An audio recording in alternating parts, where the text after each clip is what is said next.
إن شاء الله نستعد إن شاء الله.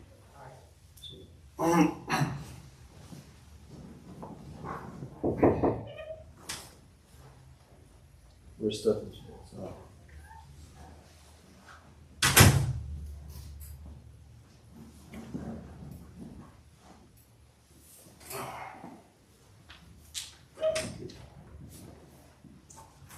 عبد الرحمن تفضل.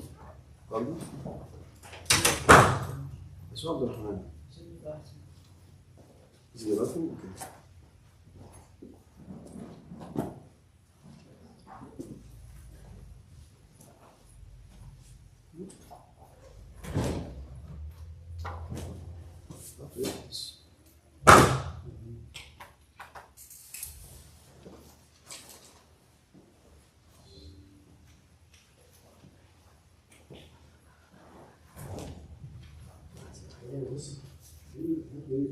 Just need some.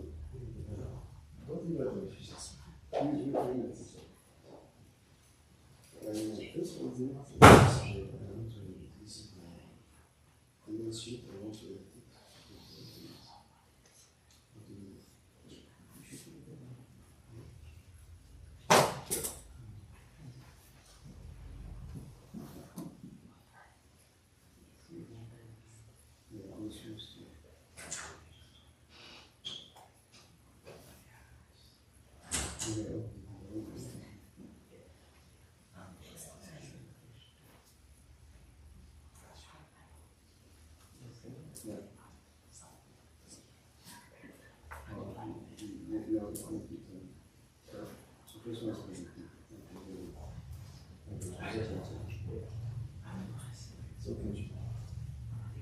Abdullah Siddiqui is absent, right? Abdullah Siddiqui. Abdullah Patel, absent. Abu Bakr Ajaz, absent. Aisha Amin, is Aisha here? No. Is Aisha here? No. Absent. Ali Rabia, excused. Farhan Rahim, present. Fahim Kiran, this is location absent. Hala Qasim and Hamid Qasim, I think absent, right? Ibrahim Khan, present.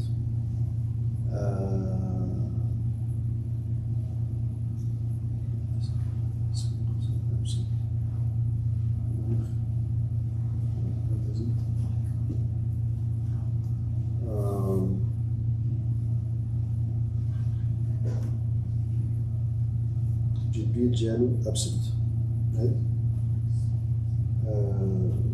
Maya bin Ismail absent, right? Mushtaba Siddiqui absent. Rahana present. Sufyan Saad is excused. Sufyan absent. Zain Munawar present. The other way excused. Anybody didn't hear his name?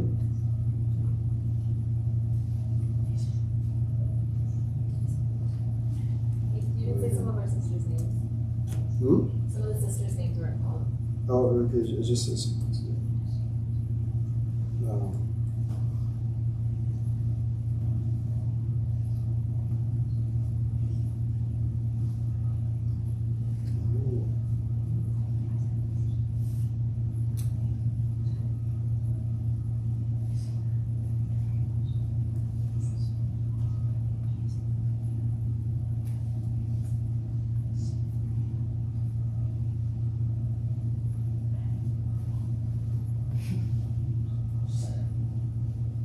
Ryan is present.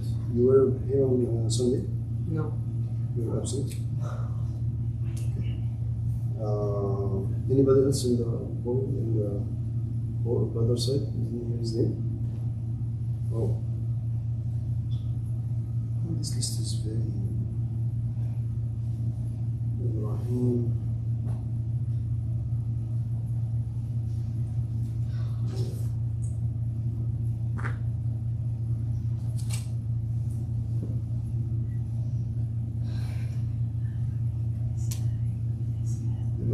You were present on Sunday? No. You were present on Sunday or absent? I was present. Okay. And today you are present. What's better, right?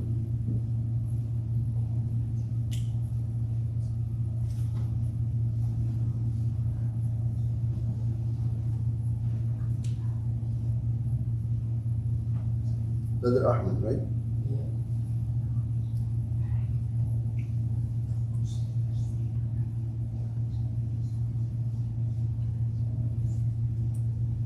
And were you present on Sunday? Yes.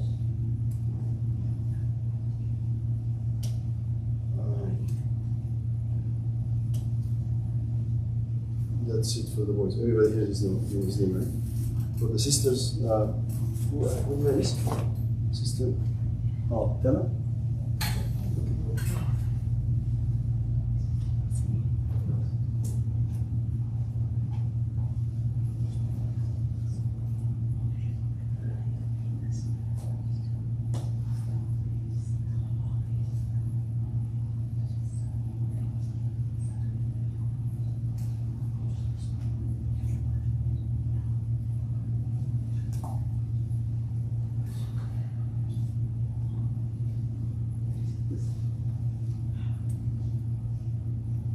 Tell her you were absent on Sunday, right?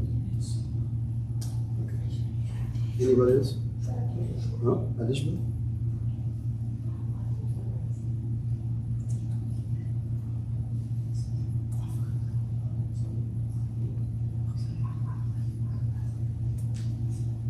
And you were absent or present on Sunday? Absent. And is there anybody else? Sister Fatima. Yes. Yes. I said your name first. Oh, yeah. You were in the bathroom. Oh.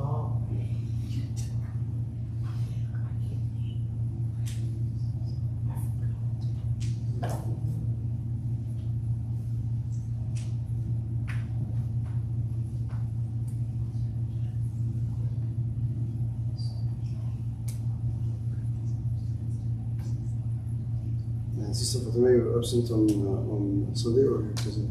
I was present. Hmm? I was present. Present, okay.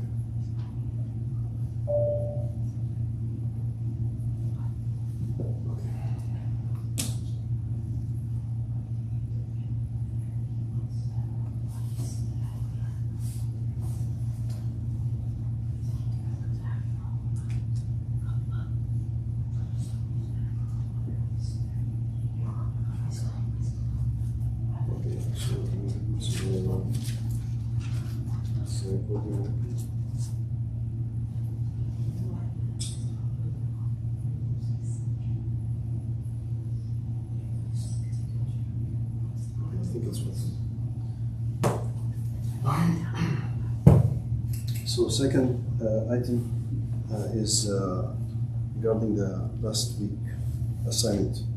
You guys all memorize the dua? Yeah. Yes. Okay.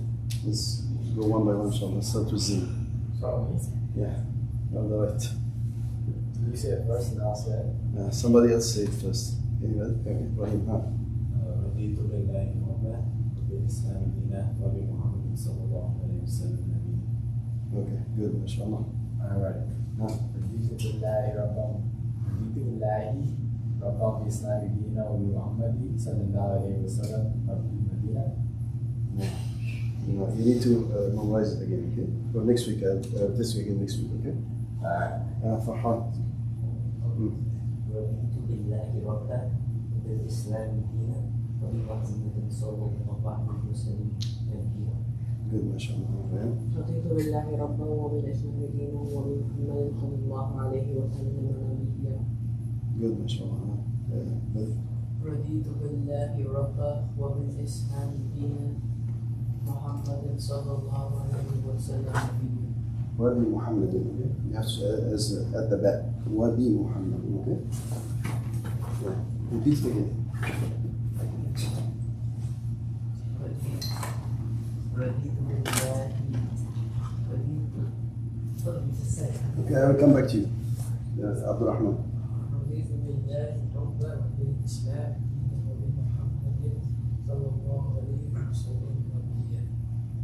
Okay, good. You ready?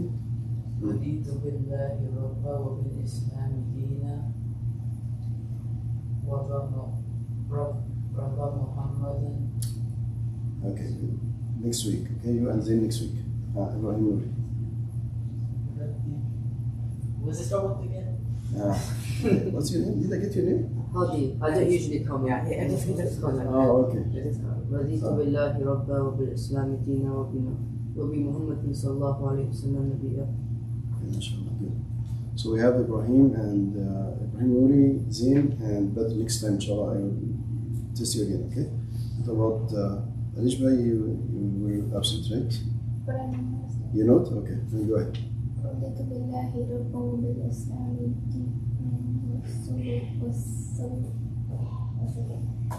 Good, I mean, good try. Next week again, inshallah, okay? Tell her, you know?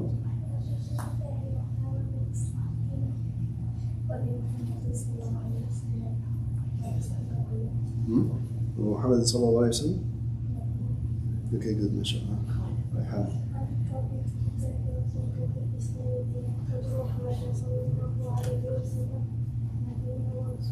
MashaAllah. She said the most complete one. Good job, mashallah. Sister Fatima?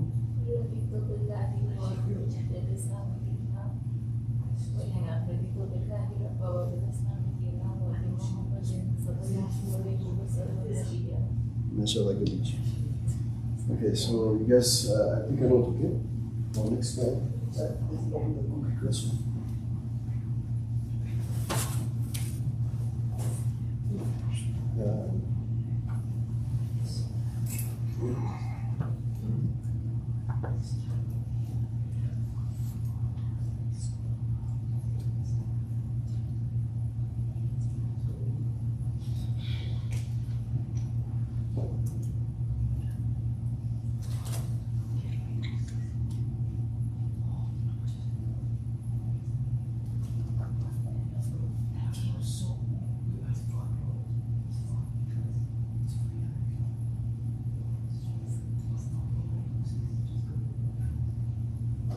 I post stuff on Google Classroom. Did you guys?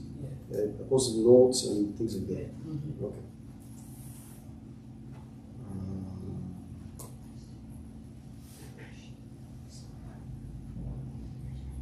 So Abdurrahman, you get it.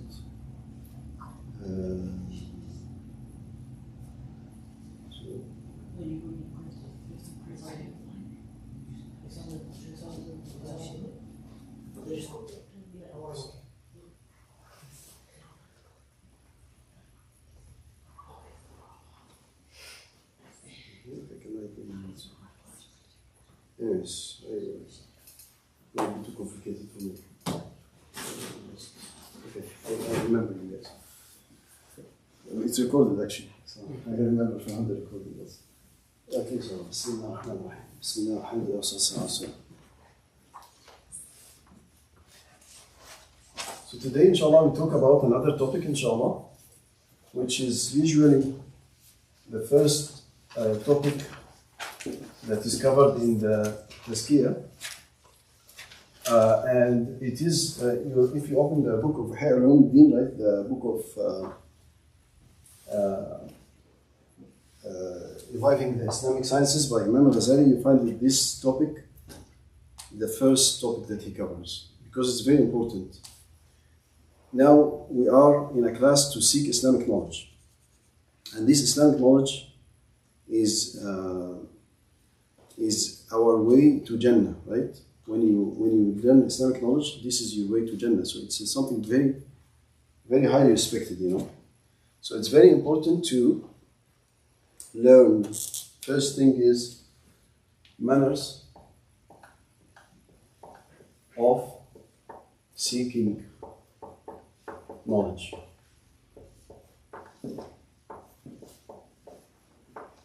Or you can sometimes call it etiquettes of seeking knowledge, but you can say manners or etiquettes of seeking knowledge. That's basically what we talk about today. So this is divided into, right, the manners of the knowledge seeker, the student, And in the Islamic context, we call the student knowledge seeker, right? Because even the prophets were knowledge seekers, right? It's something very high status, you know. It's the manners of the teacher or the teacher as well, right? So today, inshallah, we'll talk about the manners of the knowledge seeker or the seeking knowledge, okay? So we'll talk about basically first manners of the knowledge seeker himself. Knowledge seeker.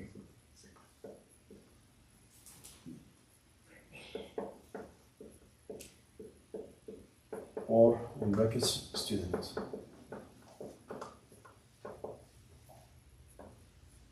So this is basically student and teacher. So we're talking today about student.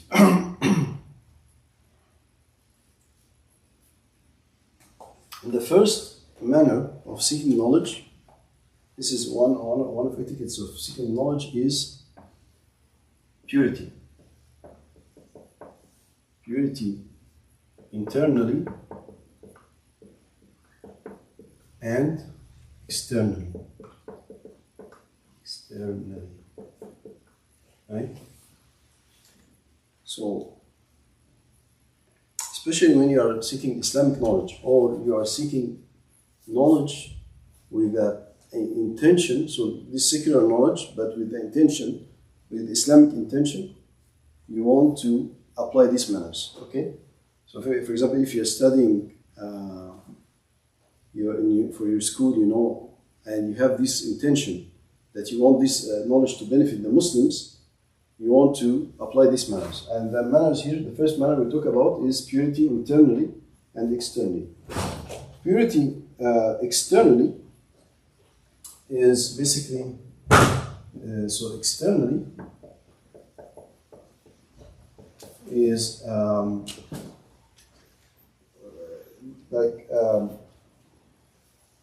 the self-hygiene, right? You be clean, right? Like self. I think that's how it goes. Right? I'm trying to translate. Sometimes I'm struggling with this.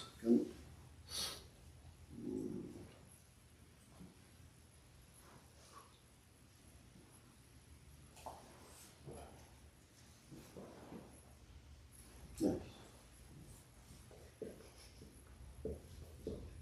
Plus wudu, right? When you are sitting in a knowledge-seeking environment, you want to keep yourself hygiene, and you also it's good to have wudu.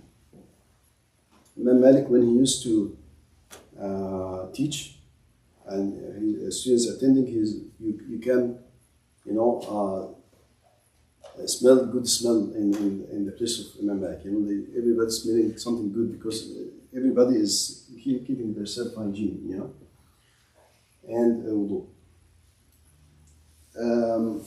Externally, this is externally.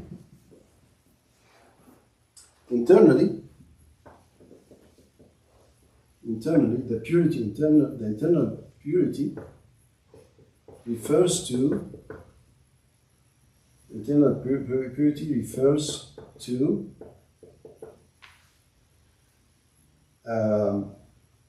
seeking knowledge only for sake of Allah. You want to please Allah by seeking knowledge. That should be your intention. You should seek knowledge with the intention to please Allah, right? Why are we seeking knowledge? If the knowledge does not please Allah, we should avoid it, right? If the knowledge, we are learning something to please Allah, that should be our intention, and that's the first manner here. Because the seeking knowledge is an act of worship in itself. Seeking knowledge is an act of worship, so you need to keep your internal and external purity. Second manner. Let's change colors.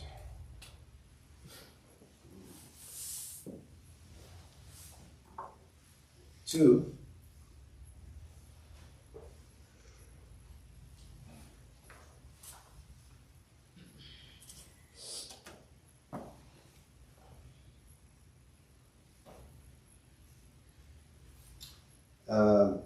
Empty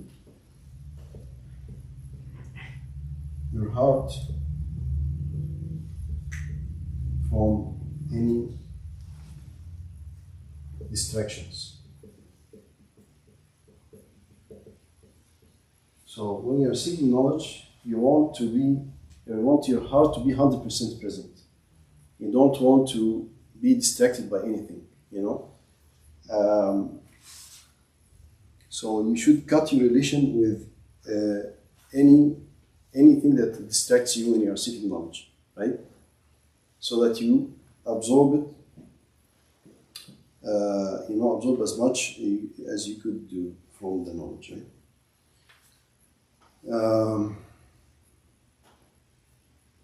That's number 2. Okay. We'll go on to number 3, but number 3 will take, is anybody, I guess I suggested to get notebooks to write. Last time I suggested everybody should have a notebook and write down, This is, we said it's a sunnah of the Prophet ﷺ. The Prophet ﷺ said in a hadith, authentic hadith, قَيِّدُوا الْعِلْمَ بِالْكِتَابِ, right? Even if you write a couple of notes, couple of points is good, It's very important as applying the sunnah, right? So please, if you don't have a notebook, next time get a notebook, okay? Ibrahim and everybody, okay? So I will erase and I will do the next number 3, okay? Anybody wants to copy anything? You good? Okay.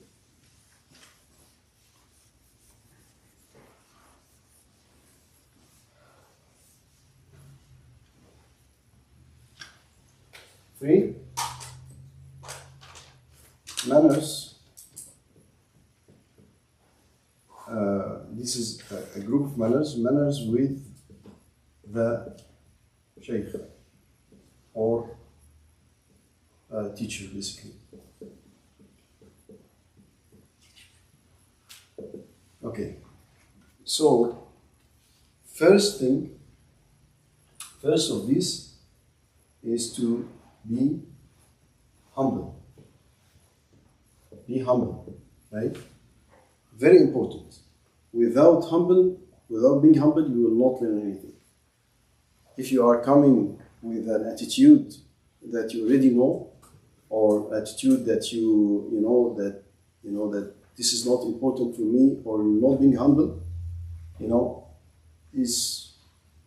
not benefit from this knowledge in dunya, and you will not benefit from it in the hereafter, right? You want to be humble. Prophet Musa alayhi salam, when he went to learn, Allah told us that he asked his teacher, Al-Khidr, right? Although Prophet Musa is higher in status, he's a prophet and from Ulul Azm, right? But he asked him very humbly, shall I follow you?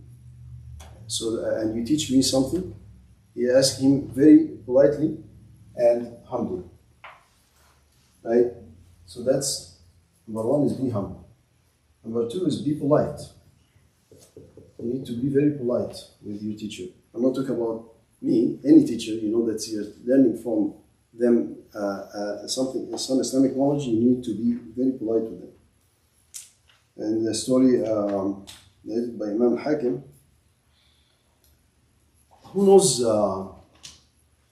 who's the companion that gathered the Quran? What is the name of the companion that, I felt that you're going to raise your hand, somebody. No?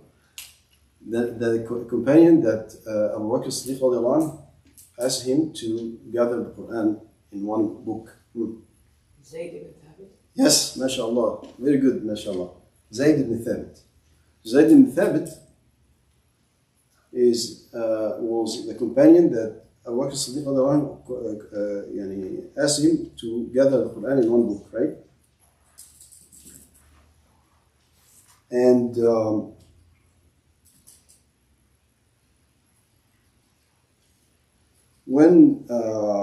and who knows? Do you know? Let me ask you this. One of the cousins of the Prophet ﷺ, who can name some of the cousins of the Prophet ﷺ, the Muslim cousins that were companions? And can you name any of the cousins of the Prophet ﷺ? Ali ibn Abi Talib, good, mashallah. Any other cousin? Anybody know other cousin of the Prophet ﷺ? Do you know uncles, like uncles of the Prophet ﷺ? That Muslim uncles? Abu Talib.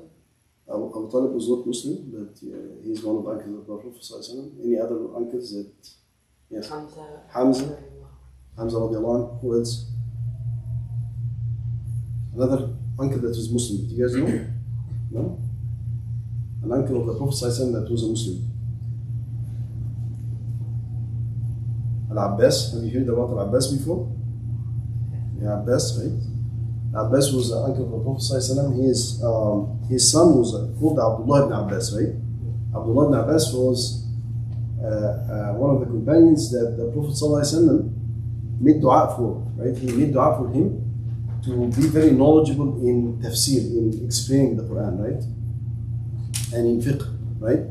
So Abdullah ibn Abbas was a very knowledgeable companion, but Zayd ibn Thabit was senior to Abdullah ibn Abbas. In terms of seniority, he was more senior. So when Zayd ibn Thabit visited Mecca, Abdullah ibn Abbas used to live in Mecca and Zayd ibn Thabit used to live in Medina. When Zayd ibn Thabit visited Mecca, Abdullah ibn Abbas held his the camel. He held his camel as if he's his servant, you know. And he's a cousin of the Prophet ﷺ, just because he's a scholar, you know, and he taught him something. So he wanted to show him gratitude for teaching him, right? So that's how polite and humble they were with each other, you know.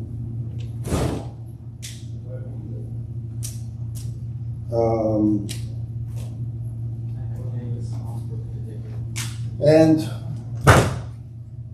third manner with the Shaykh or with the Ustaz is listen more than talk. So you listen carefully. You have to listen carefully to the Shaykh, and you don't talk unless the Shaykh asks you to talk, or if you have a question that you want to ask about something or something like that. But listening carefully is very important. Number D is patience. Patience, you know. Don't give up on, you know, there is a scholar by the name of Al-A'mash. He was a scholar of hadith, right? He had a dog. He owned a dog, right? So whenever he was a very hard teacher, you know, he was a scholar of hadith, but he was a very hard teacher. So when the students come to him, he used to, because he doesn't want to teach, he used to let the dog run after them, right? So he scared them away, right? But some students used to insist and go to have patience and listen to the Al-A'mash because he was very knowledgeable in hadith. Till one day, right? Basically the dog died. So his students came and he didn't listen to the dog, right? So they asked him what happened to the dog. He said, the one who used to command good and forbid evil died. You know, because the dog used to scare them away. He used to think about the dog. Right? But basically, having patience with the teacher is very important. You know, don't give up right away. Have patience and try to get as much as you could from the teacher. And number E is avoid arguing or unnecessary arguing.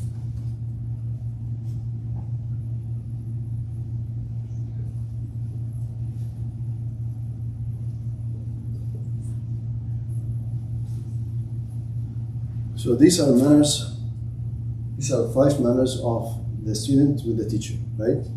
Be humble, be polite, listen more than you talk, be patient, and avoid arguing. You can find these manners, as I mentioned, it's all in the book of Imam al-Ghazali, right?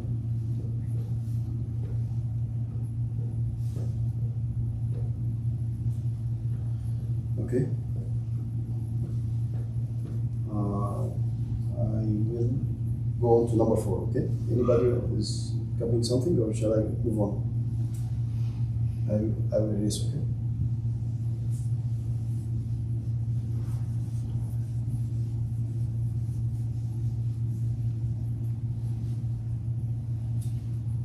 Number 4.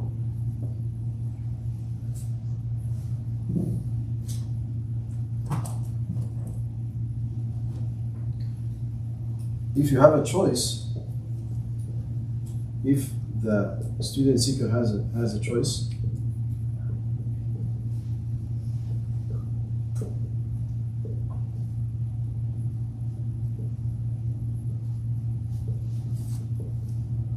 they should choose the teacher that appears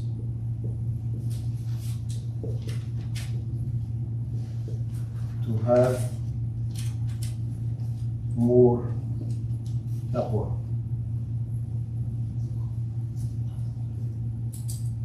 If you have a choice between teachers, really, even somebody that has little knowledge but has taqwa, means applies this knowledge in his life, is more beneficial than a teacher that doesn't have taqwa, that has lots of knowledge but doesn't have taqwa, right? Doesn't apply the knowledge in his life, right?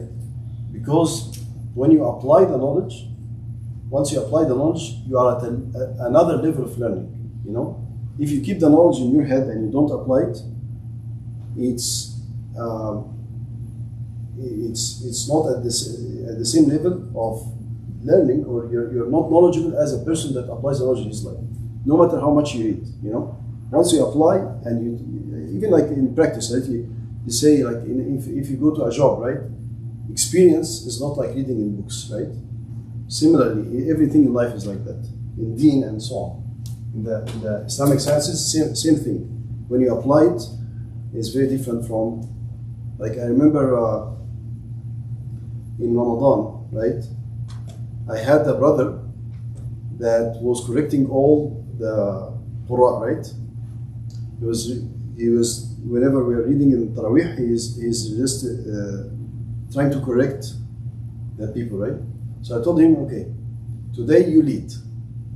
So you don't have to correct, you try to lead.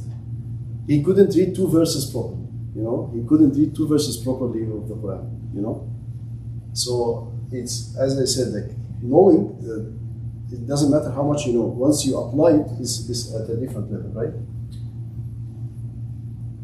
So that's number 4. Number 5.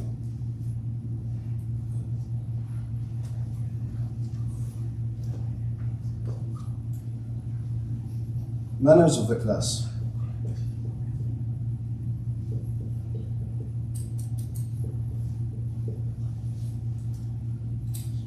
Number 5, manners of the class. A, what do you expect the first manner of the class to be? Listen. Yes, that's a good one.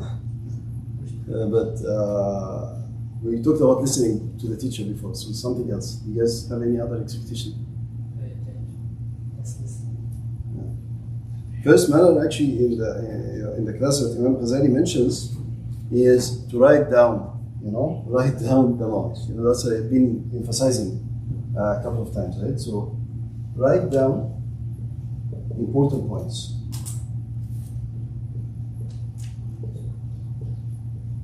As I mentioned, there is a hadith about that. The Prophet ﷺ says, قَيِّدُوا الْعِلْمَ بِالْكِتَابِ. Even if there is the most advanced ways of recording, writing down is not the same. It's a sunnah of the Prophet ﷺ. Write down the important notes. B.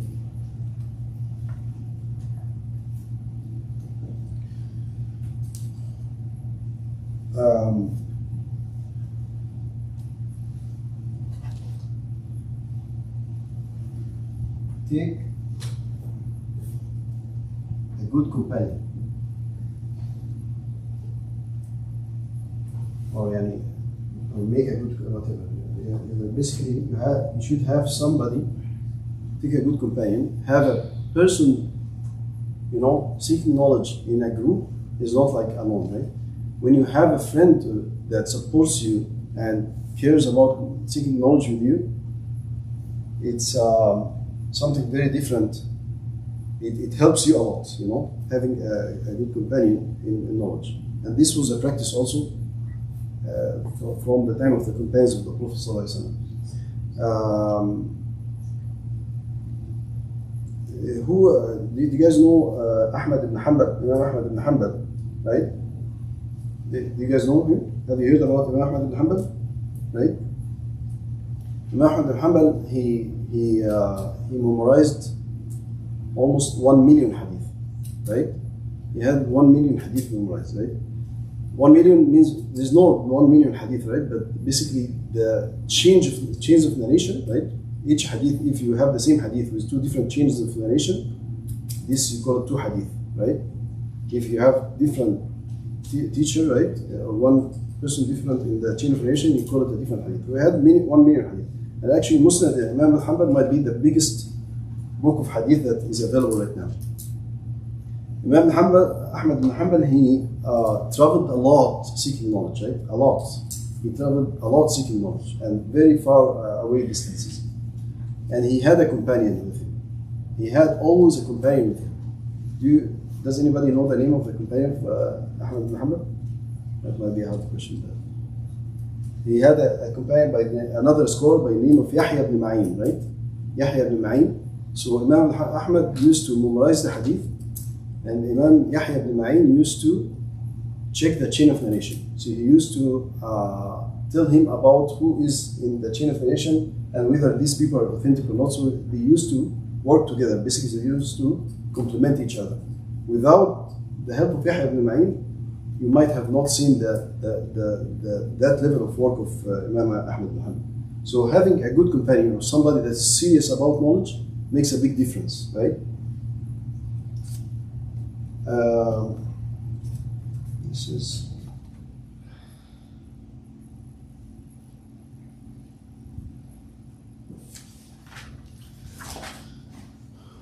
and let's say number C. I'm kind of omitting the repetition, but here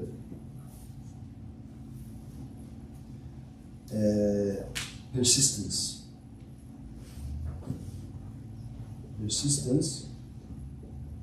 in basically in understanding. I want to say basically persistence in seeking knowledge in general. Let's keep it general. Persistence in seeking knowledge. This is again very important matter here. You have to be persistent when you seek knowledge. You don't give up with the first thing that you don't understand, right? You have to be persistent. Try 1 and more and 3 times and repeat, in the class. Whatever you learn in the class, repeat it. Read it 1 or more and so on, right?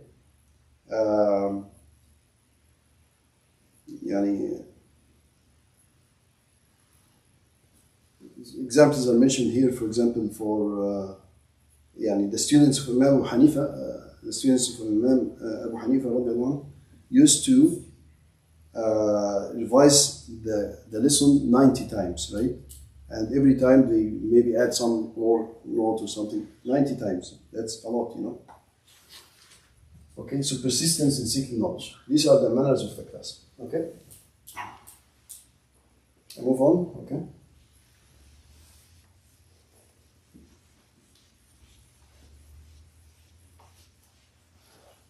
Okay. What is the first manner that we mentioned? Who Paying remembers? attention. Be humble. Be humble. Paying attention. Be humble. That's with the teacher. But before that, you missed this part. Writing down. Huh? Writing down. No. What's the first manner in the manners of seeking knowledge? The first one that we mentioned. Who remembers? Manage of Huh? Purity. Purity. That's I right. wasn't even here, bro. Purity internally and externally, right? Purity internally and externally. What is the second one? writing down the notes. Empty heart from distractions. Empty your heart from distractions. See, because you don't write, so you'll never get it. Okay. Then what is the third one we talked about is manner of the students with the teacher, which is, can you give me examples? Be humble. Be humble. Be polite. Yes. Listen more to what they're saying. Listen more than you talk. Patience. Yes. And avoid unnecessary arguing. That's good. MashaAllah. What is the fourth one from the sister side? Or fourth one we talked about? What's the fourth manner we talked about? If you have a choice, then choose a teacher that has more taqwa. Yes, if you have a choice, you should choose a teacher that has taqwa, that applies his knowledge. Okay? And what's the fifth one from sister side also, because we got three from the brothers? Manners of the class. Manners of the class. Can you give me an example? Write down notes. Mm-hmm. Take a good companion. Mm-hmm. Last one. Seeking knowledge. Hmm? Seeking knowledge. Persistence. Persistence in seeking knowledge, okay? You know what's persistence? You know what persistence means? Okay. Persistence means you insist on seeking knowledge. You know, even if you are not able to do it first time, you try a second time and third time, okay? Okay. Number 6. The sixth manner of seeking knowledge. Okay?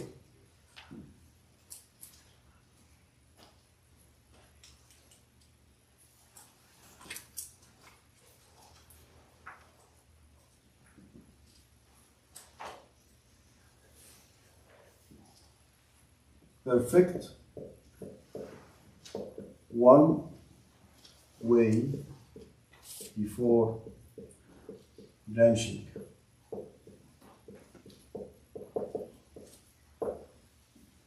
Perfect one way before branching.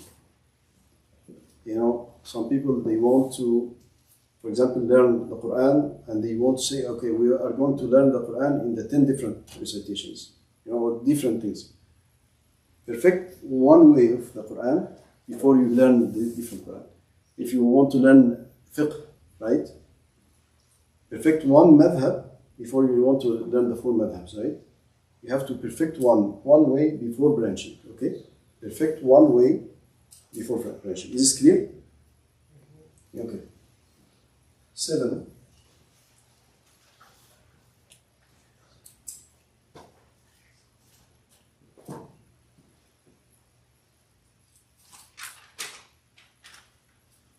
Don't limit yourself to one science. Yes, so you learn one science, you learn multiple sciences. Each science you learn one way in it, right? So you should have knowledge in Quran, knowledge in Tazkiyah, knowledge in fiqh, knowledge in aqidah, but you are perfecting one way in each of these sciences. So do not limit yourself to one science.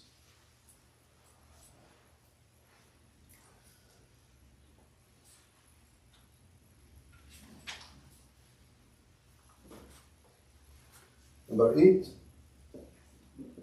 do not belittle any useful knowledge.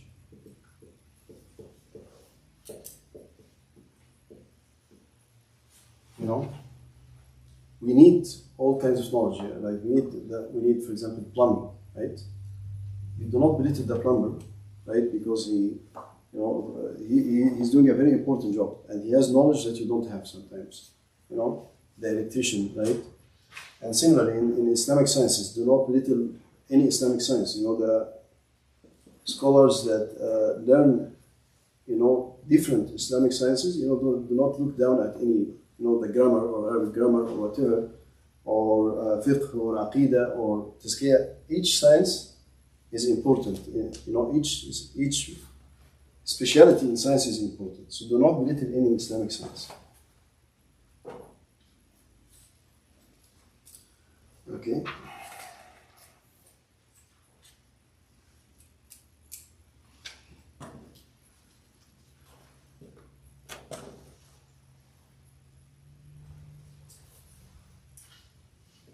Number 9.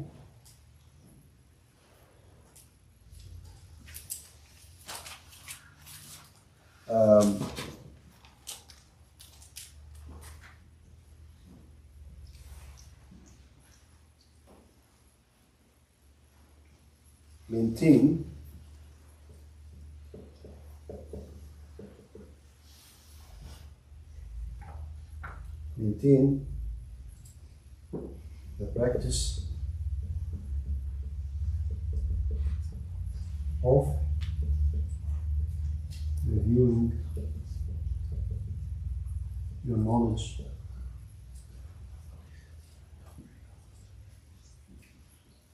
regularly.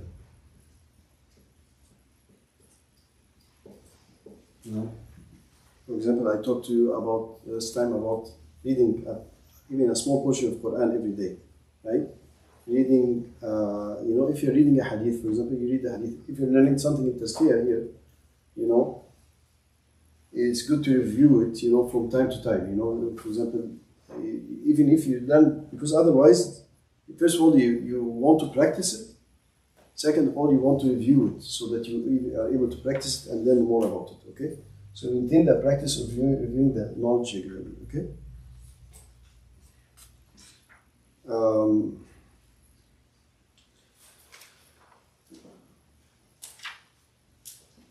The 10th manner and the last one that we will write down today is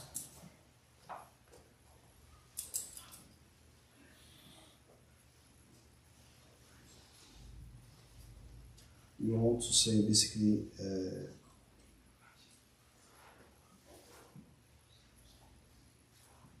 be keen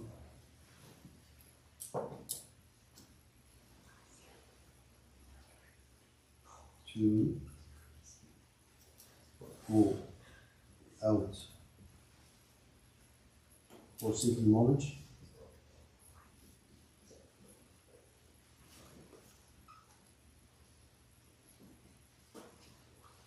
even far distances.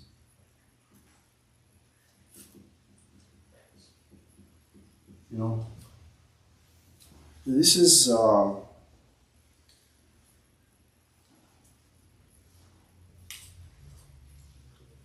this number 10 is, if there is no, if you really want to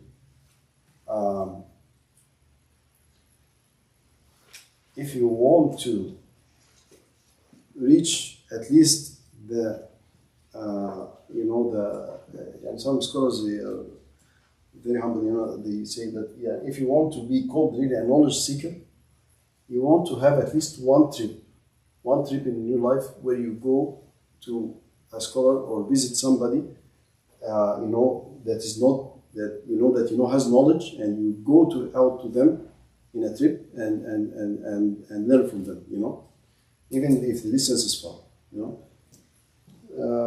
Even today, when we have the internet and everything is available, it's not like learning directly from a sheikh, right? It's very different from that. Okay. We are done with the class. We will talk about the homework, inshallah.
Okay, homework.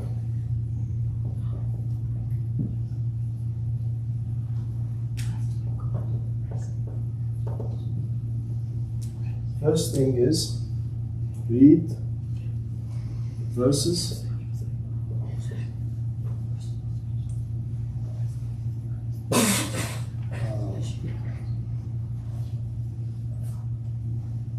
60 to 82 in Surah Al-Kahf.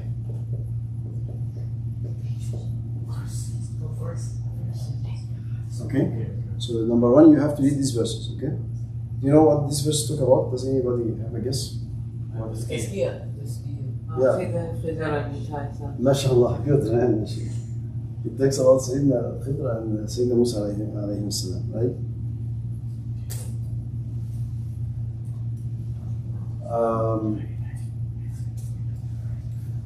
Summarize the story in your own words.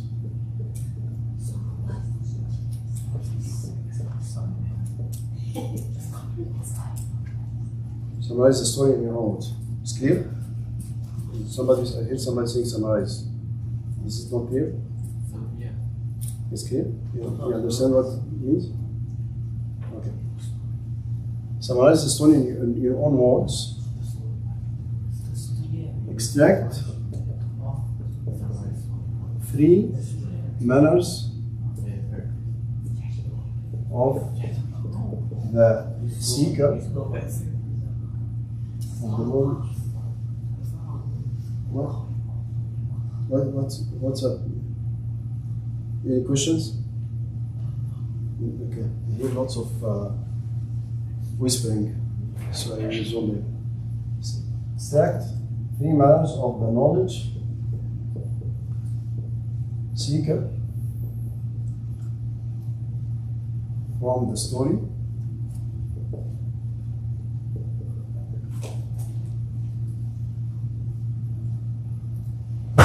and explain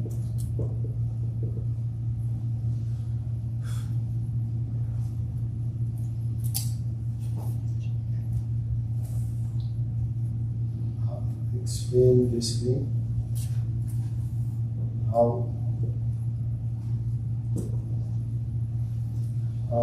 you concluded those manners.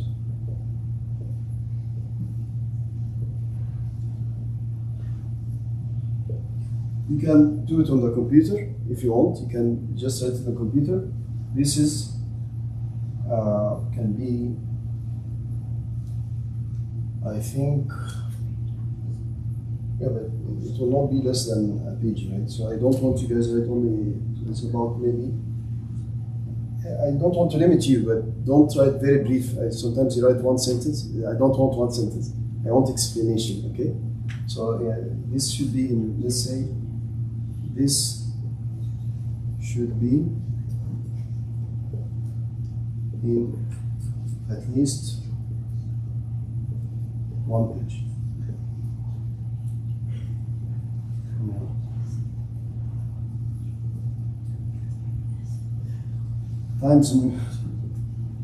Times New Roman font 12. Okay. So don't go for different. I don't want you to write a font like, you know. In Rome? How big is the page have to be? Huh? How big is the page have to be? A4 size. Yeah. I don't have to specify the margins. It's A4. Okay. Or if you write it by hand, it's fine as well. If you want to write it by hand, it's okay. If you want to do it on the computer, it's fine. Okay. Any questions? Wait, is this going to be on Google Classroom? Yeah. Yeah, you can do it and submit it in Google Classroom as well. I will type in Google Classroom. Let me take a look at this.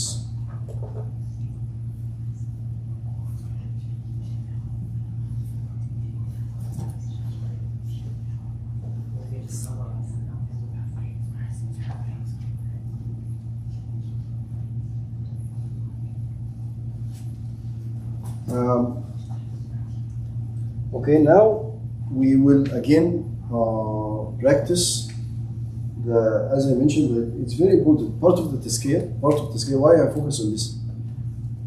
Part of Tazkiyah, generally speaking, is making dhikr. Allah praises a lot those who make dhikr, lots of dhikr. And yes, while most people pray, right? But few people are consistent in making their dhikr, right? That's why every time we learn a new dhikr, inshallah, and to practice it, okay? You want to practice, as I mentioned last time, the dhikr that we learned last time, you practice it 3 times in the morning and 3 times in the evening. So before Maghrib and after Fajr, okay? Before Maghrib and after Fajr. What is the dhikr again? Who remembers? The dhikr from the beginning of the class we said. Yeah? You know, it's from last time.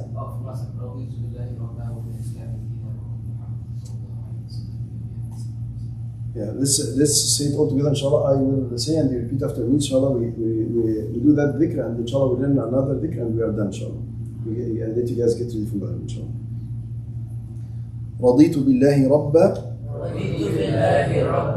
وبالإسلام دينا وبمحمد صلى الله عليه وسلم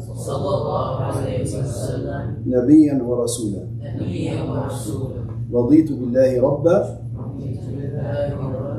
وبالإسلام دينا وبمحمد صلى الله عليه وسلم نبيا ورسولا رضيت بالله ربا وبالإسلام دينا وبمحمد صلى الله عليه وسلم نبيا ورسولا. So that one, Zain and whoever didn't read it to me in the beginning, you read it next time, inshallah. Okay? Now I'll tell you another dhikr, inshallah. You also say it 3 times in the morning and 3 times in the evening as well.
That's a dhikr also, you say it in the morning and in the evening, 3 times in addition to that one. So this is another dhikr that you should practice.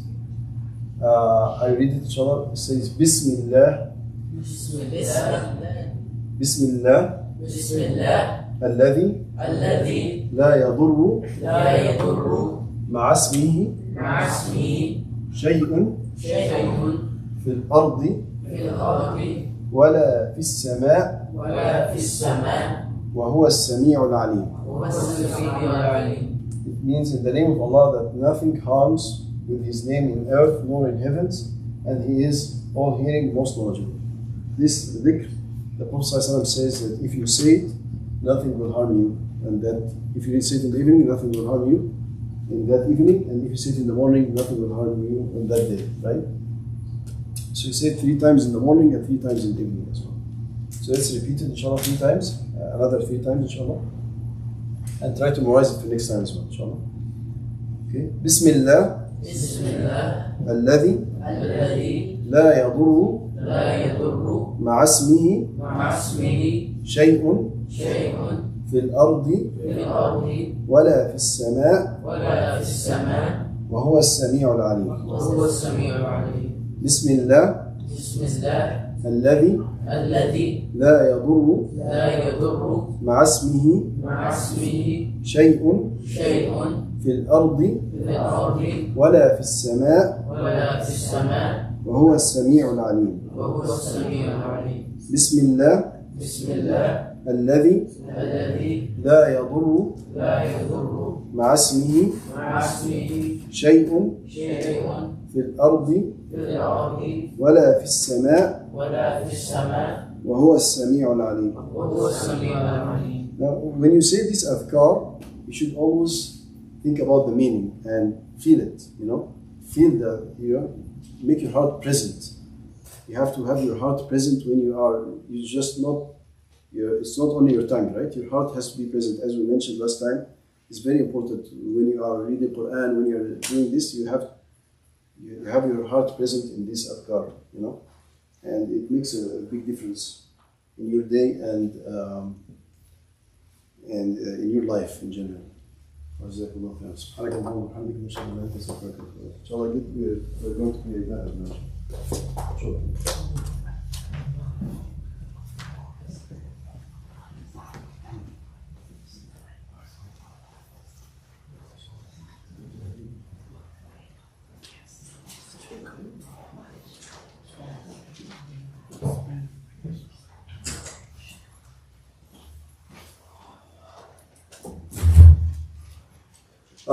Guys, just want to, after Maghrib, inshallah, there is Arabic class. Sheikh Hussein is here, inshallah, he will be teaching Arabic class, inshallah, after Maghrib. Yes, everyone. You want to use seminary, right? Yes. No, it's part of the Arabic.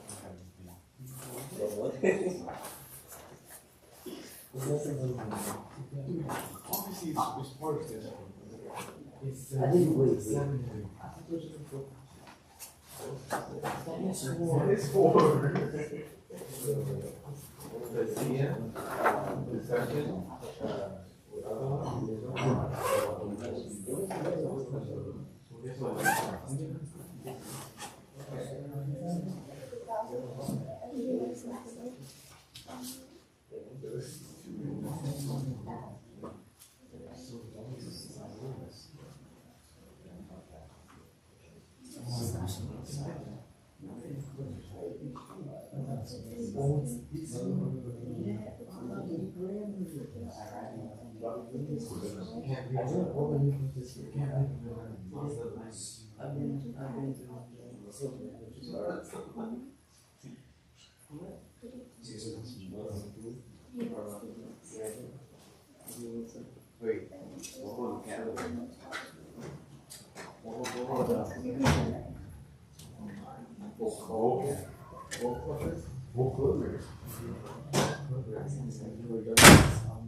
Farhan dog. Farhan.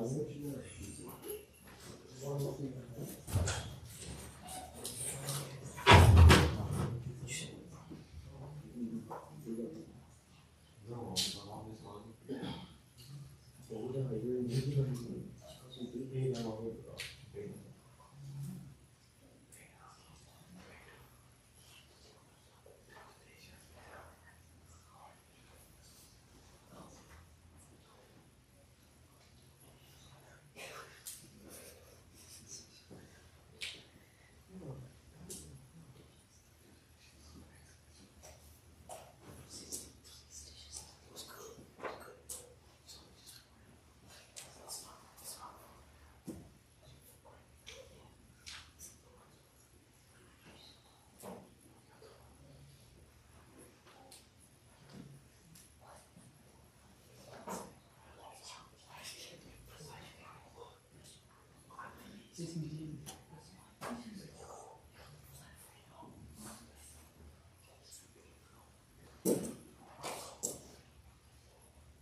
الله أكبر الله أكبر الله أكبر الله أكبر أشهد أن لا إله إلا الله أشهد أن لا إله إلا الله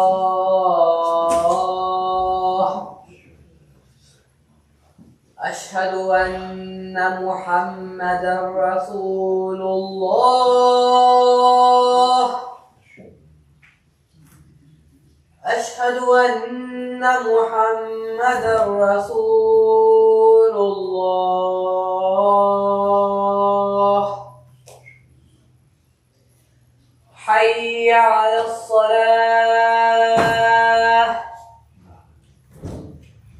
حي على الصلاة حي على الفلاح حي على الفلاح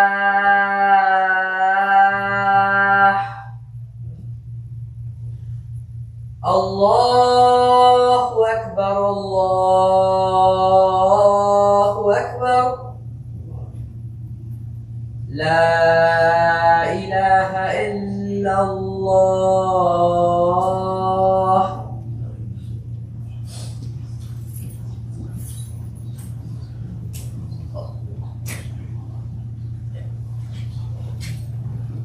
الله أكبر الله أكبر أشهد أن لا إله إلا الله أشهد أن محمدا رسول الله حي على الصلاة حي على الفلاح قد قامت الصلاة قد قامت الصلاة الله أكبر الله أكبر لا إله إلا الله.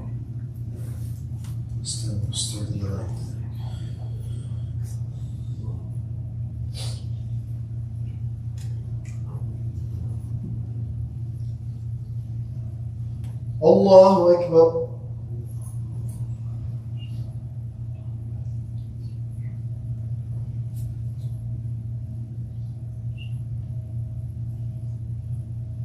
بسم الله الرحمن الرحيم الحمد لله رب العالمين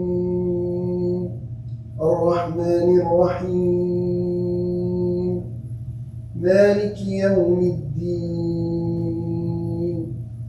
إياك نعبد وإياك نستعين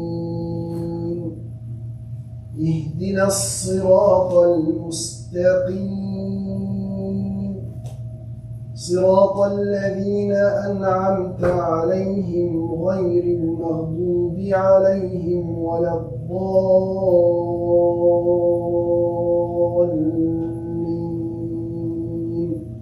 آمين.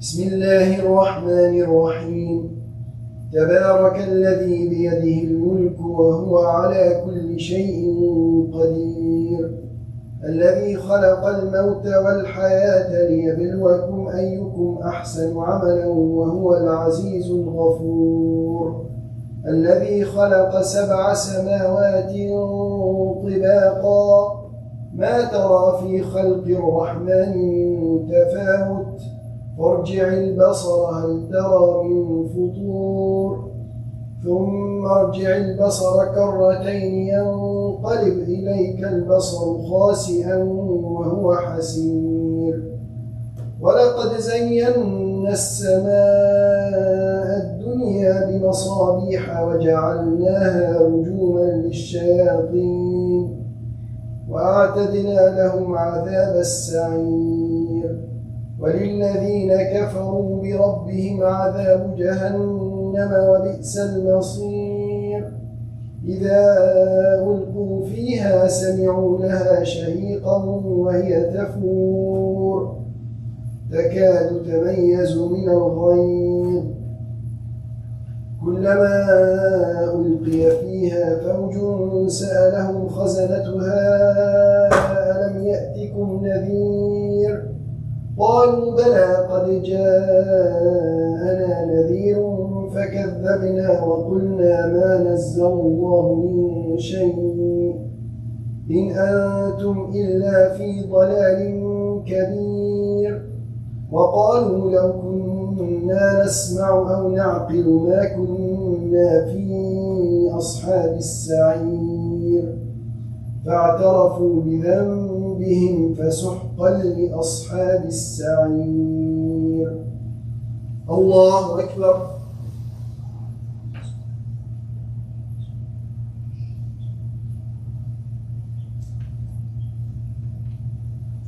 سمع الله لمن حمده. الله أكبر.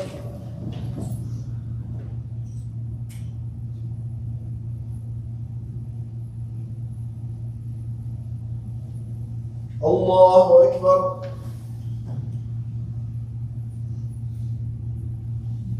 الله أكبر.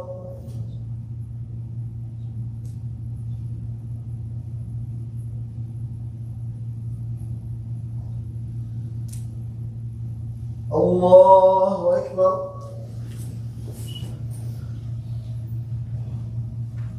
بسم الله الرحمن الرحيم.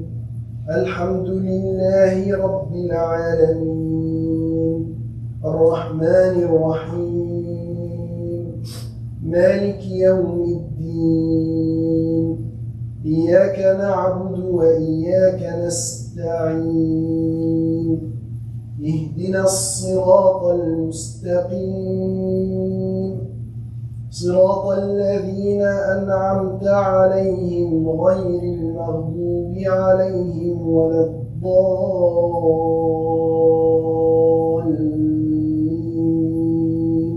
آمين.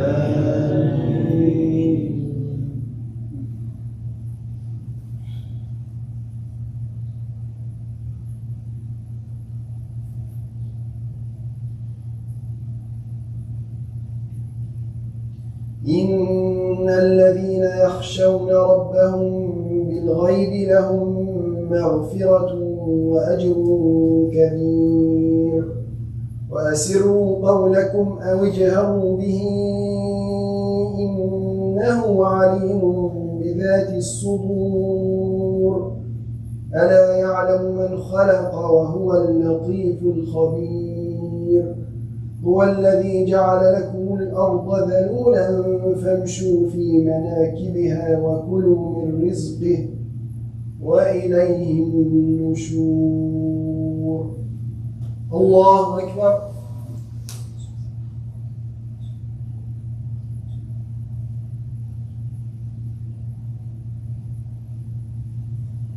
سمع الله لمن حمده.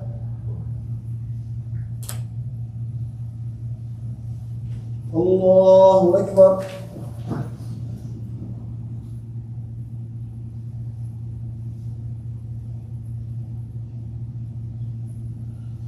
الله أكبر. الله أكبر.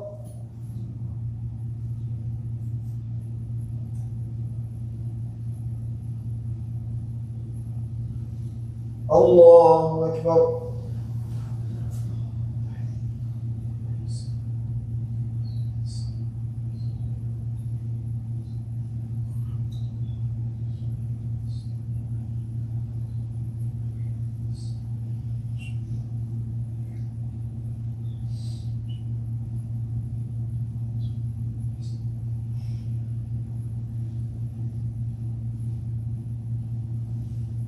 الله أكبر.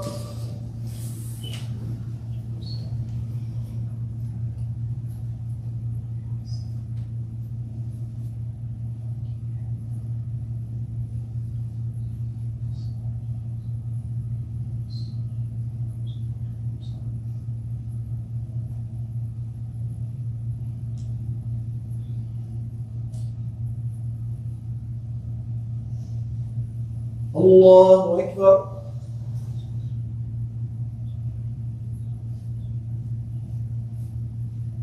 سمع الله لمن حمده. الله أكبر.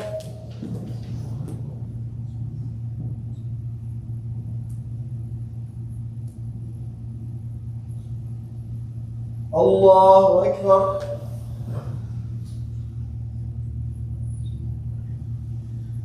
الله أكبر.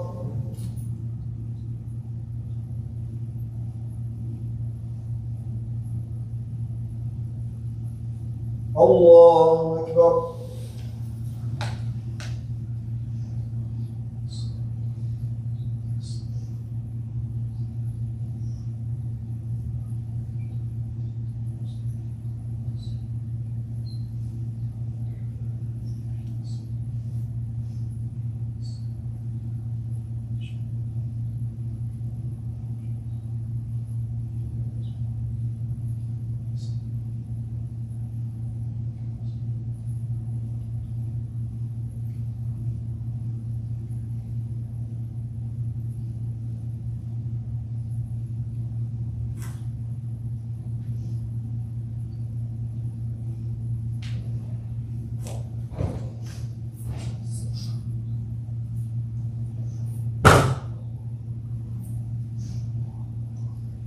السلام عليكم ورحمة الله. السلام عليكم ورحمة الله.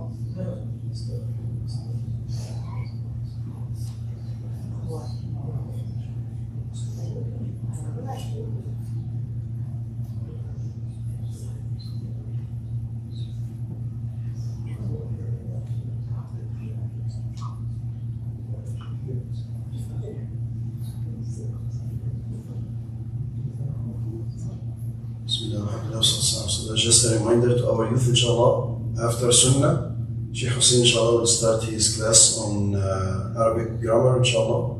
So please stay after Sunnah, inshallah, and gather near the board, inshallah, to listen to the class, inshallah. Jazakallah.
Assalamu alaikum. Come, have a seat.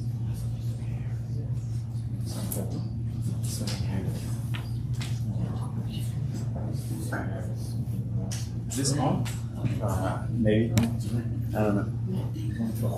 I don't want it. You just stand. Who's in charge?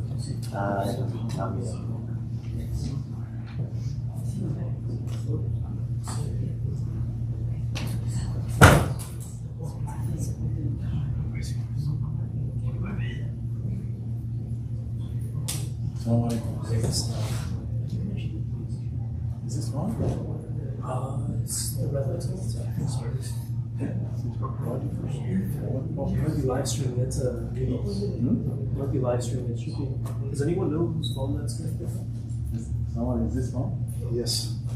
You don't want to? Because some students are online.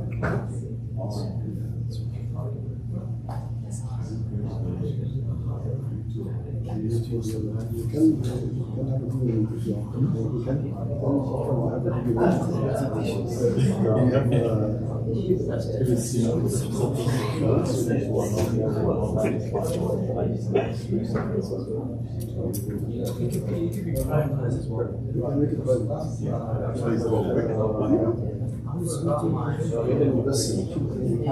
Okay, Bismillah ar-Rahman ar-Rahim. بسم الله الرحمن الرحيم. أستاذ نعم. لا أستطيع أن أكون في الحصة صح؟ ستدفع. لا أنا هو قال الشباب قال الشباب بالمقابل. لا قال الشباب. السلام عليكم.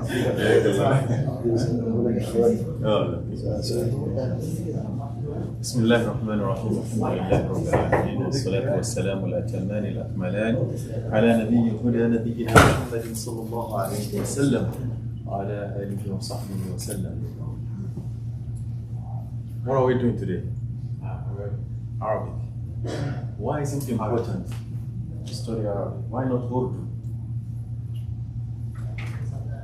Why not Japanese language? Why not Chinese? Because the Quran is. Huh? The Quran is in. Because the Quran says what? No. But the Quran. The Quran says. The Quran says. I think. Can you prove that? Can you prove that? Say it. So you can understand the Quran. MashaAllah, MashaAllah. So that you can understand Quran. And what? It's the language of the Muslims. It's the language of the Muslims. So we need to understand. You want to understand Quran and what? Hadith. Hadith. MashaAllah ta'ala. طيب. Allah subhanahu wa ta'ala says, إِنَّا نَحْنُ نَزَّلْنَا الذِّكْرَ وَإِنَّا لَهُ لَحَافِظُونَ. Allah subhanahu wa ta'ala says, we have revealed the Quran and we will be the one that will do what? Preserve it. When Quran is being preserved, what does that mean? What about the language in which it's written? Yeah. The language also is preserved. So it's very, very important that we study Arabic language so that we can understand what? The Quran and what? And Hadith. And Hadith. So Abu Musa al-Ash'ari, he says, تفقهوا في السنة وتفقهوا في العربية. Meaning, try to understand what? Arabic and what? And the Sunnah. We have to understand Arabic and we have to understand Sunnah. Without it, it's going to be very hard for us to stay focused while we are praying. Our Imam said earlier, Bismillah alladhi la yadurru ma'a ismihi shay'un fil ardi wa la fis sama'. If you don't understand, you don't contemplate and ponder over the meaning, you get no reward. It's not going to be effective. And if you don't understand the language, it will be difficult for you. That is why we have to do what? That's why we have to do what? Learn Arabic. May Allah subhanahu wa ta'ala make it easy.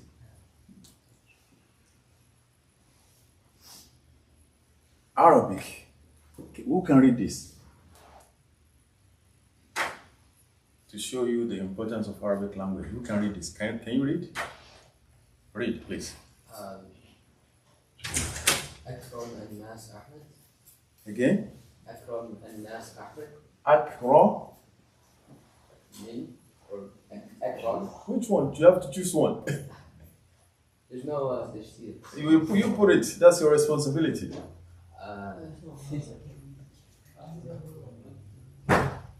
Who wants to try? Please. Akramu. Akramu. Akramun nasi. Ahmad. Ahmad, what is the meaning? Akramun nasi Ahmadu. You tell us the meaning. What does that mean?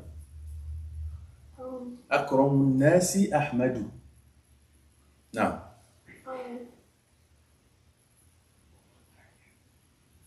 Akramun, whatever I say here, you're responsible. Now we ask you.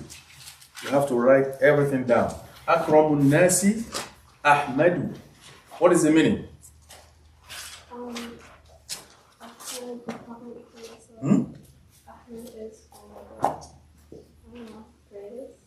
Ahmed is what? Okay, is there any other reading? Akramun nasi Ahmadu. Among of all people, Ahmad is what? First. Is the most honored. That is the meaning. That's what you just read now. So what about if we change it to, you have to write this one down too. Akram an-nasu Ahmada. What is the meaning? That's another reading. It's one sentence. Same letters, but the meanings are different. The first one, akramu. Who can tell me the first one? No pen, nothing to write on. Please don't come to my class without bringing, what's your name? Ibrahim. Ibrahim what? Khan. Ibrahim Khan, you. Zain Malwar. So you're number 1, number 2, number 3, number 4, 5, 6. 6 of them here. Inshallah, when you come next week, you have to bring what and what? Pen and paper. Please. 3 of them, inshallah. So, the first reading. How did she read? No, the first one. That one is gone already. I want you to remind us. Yeah. Akramun nasi Ahmadu. Akramun nasi. So we have to go back now. Akramun nasi Ahmadu. Akramun nasi Ahmadu. What is the meaning? Ahmad is the most what? The most honored among people. The most. Hmm? What does the word mean? Like the Honor. oh, honor. Yeah. Ahmad is what? Ahmad is what? I know, but what is the meaning of this? He has the most honor. Among The people. the people. So Akramun Nasi Ahmad. If I remove these signs and I put Akrama Nasu Ahmada, what is the meaning? People honored Ahmed. See, the meaning is changing now. The people honored who? Ahmed. That's the second one. Akrama Nasu Ahmada. Number 3. Akrama Nasa Ahmadu. See? Akrama Nasa Ahmadu. Ahmed honored the people. Same sentence, but with a difference of what? The difference of what? Of the signs. The meaning changes. Another one, if I say Akrimin Nasa Ahmadu. Akrimin Nasa Ahmadu. What does that mean? Ahmed, I'm calling upon Ahmed. Oh Ahmed, honor people. I'm commanding him to honor people. In one sentence, and it has 4 different meanings. Where can you find that in another language? I challenge you. Only in Arabic language. One sentence, but it has how many meanings? 4. Who can tell me all those 4?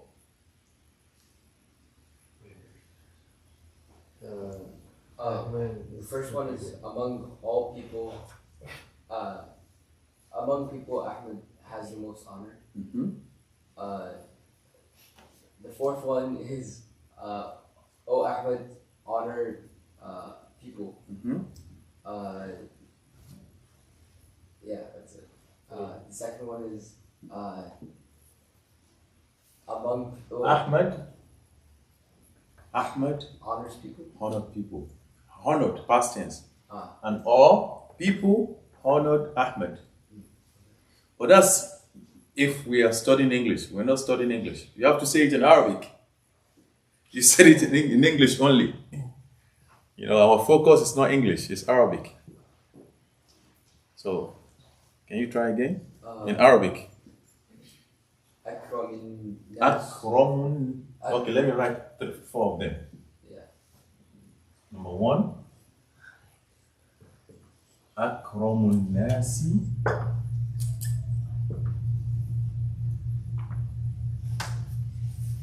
Akramun Nasi Ahmadu. Akraman Nasu Ahmada. Akrama Nasa, please, no side talk. Akrama Nasa Ahmadu. Akrimin Nasa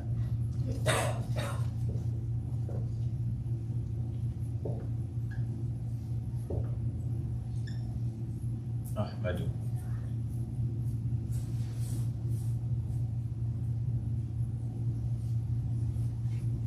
Akramun Nasi Ahmadu. Akraman Nasu Ahmada. Akraman Nasa Ahmadu.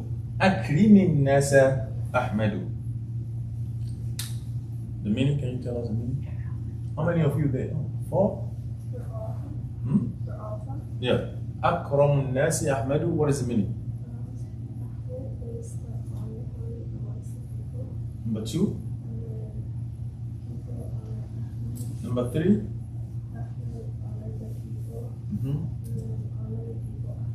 Yeah. So, see 4 meanings. So, how about if we misread any ayah from the Quran? What's going to happen? Based on this, based on what you just, what you just read here now, if we are to misread an ayah from the Quran, what's going to happen? change the What's your name? The meaning will change. And it's a big problem in Islamic law. You cannot change the meaning. That is why we have to study this. Are we ready? Who's ready? You ready to study Arabic? Raise your hand. MashaAllah. Yeah. Subhanallah. Okay, what about if I say, I give you $100,000 if you study Arabic? See, now, the money is money involved, you want to learn Arabic. I'll do it for free. Yeah, for free, inshallah. And it's not free. It is. And it's not free. You understand Quran, and if you understand Quran, it will help you here and hereafter. May Allah make it easy. So we have to study what is called an-nahu. Do you know the meaning of nahu? An-nahu. What is the meaning of nahu? Grammar. Arabic what?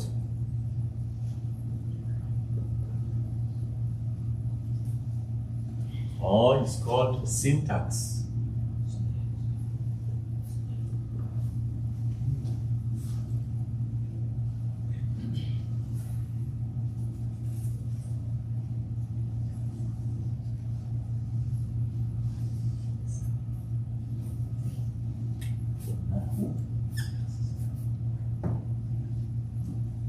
That's number one. It's going to be combo. Number two is as-sarfu. As-sarfu, which is morphology.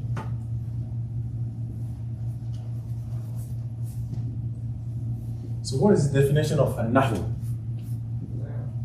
Don't tell me the definition. This is just translation. We're talking about definition now. So Arabic, if I ask you, I will not be saying Arabic grammar or syntax. I will be saying nahu. I expect you to know the meaning by next week. What is the meaning of a nahu? Arabic grammar. Or Syntax. So I will be saying an-nahu, an-nahu, an-nahu. When I say an-nahu, you will understand, inshallah, that I'm referring to what? Syntax, Arabic grammar. And when I say as-sarfu, what am I referring to? Morphology. Something. I couldn't pronounce it, sorry. Okay. I'm not good at English. Okay. Anyway, this is see the word an-nasu here. What do you notice? An-nasu here. An-nas.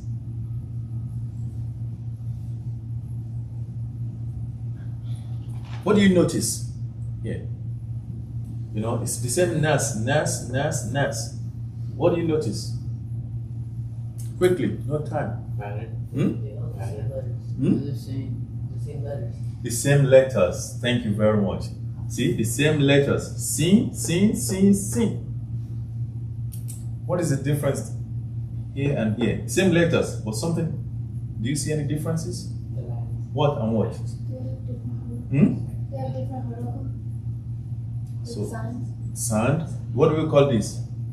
Kasra. Kasra. Thank you. And here you have what? Dhamma. And here, what do you have? So, what about here? Dhamma. Why? What's responsible for that among an-nahu and sarfu? An-nahu is responsible. When the end. Come here. Sit down here.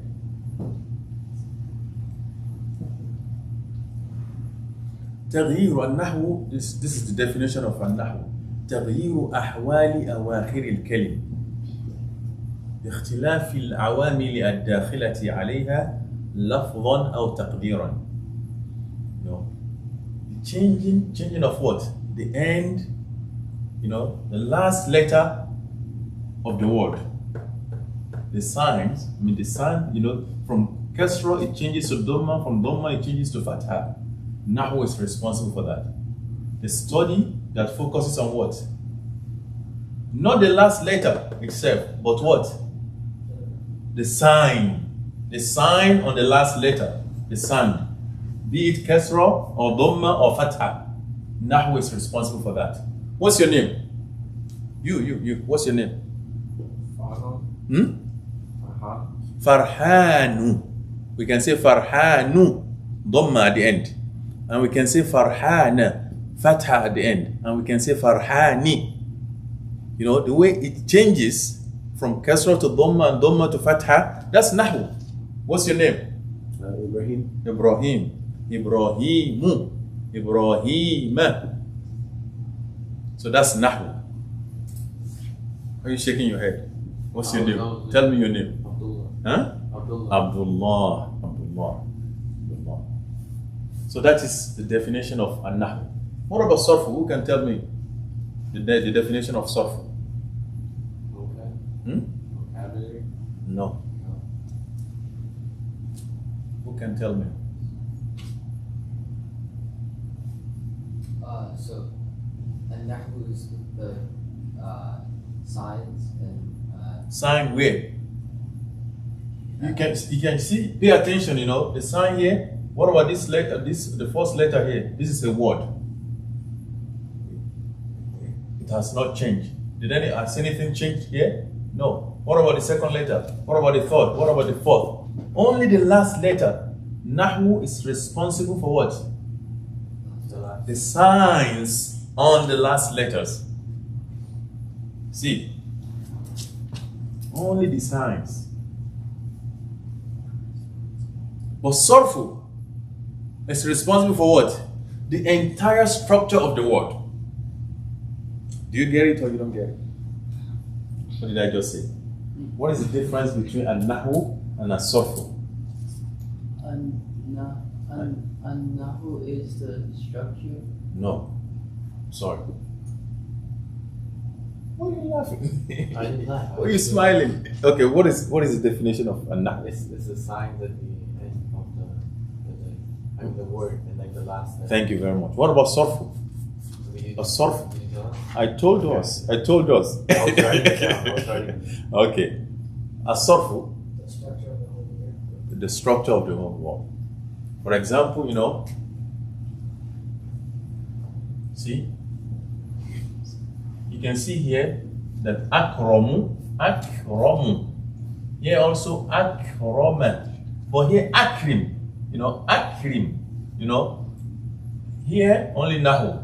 Nahu is responsible here. But the changes here, first letter, second letter, third letter, that's sarfu. Akra here, akra here, akra here, but here akri. It's different. That's sarfu. Nahu and sarfu, both of them, in another word, both of them, they are fighting over what? One word. Sarfu says, I will take the whole thing. And Nahu says, I'm not stingy. I will only take what? The last letter. Not even the last letter. The sign on the last letter, it's enough for me. I'm happy. Do you see the difference between the two? What is the difference between Nahu and Sarfu? Nahu is the sign of the last letter of the word, and Sarfu is the structure of the word. Yeah. The difference between Nahu and Sarfu? Nahu is responsible for the last letter. Not last So letter. it's sign of the Yeah. letter. And Sarfu is responsible for the structure of The structure of the whole. So, now let's talk about Nahu.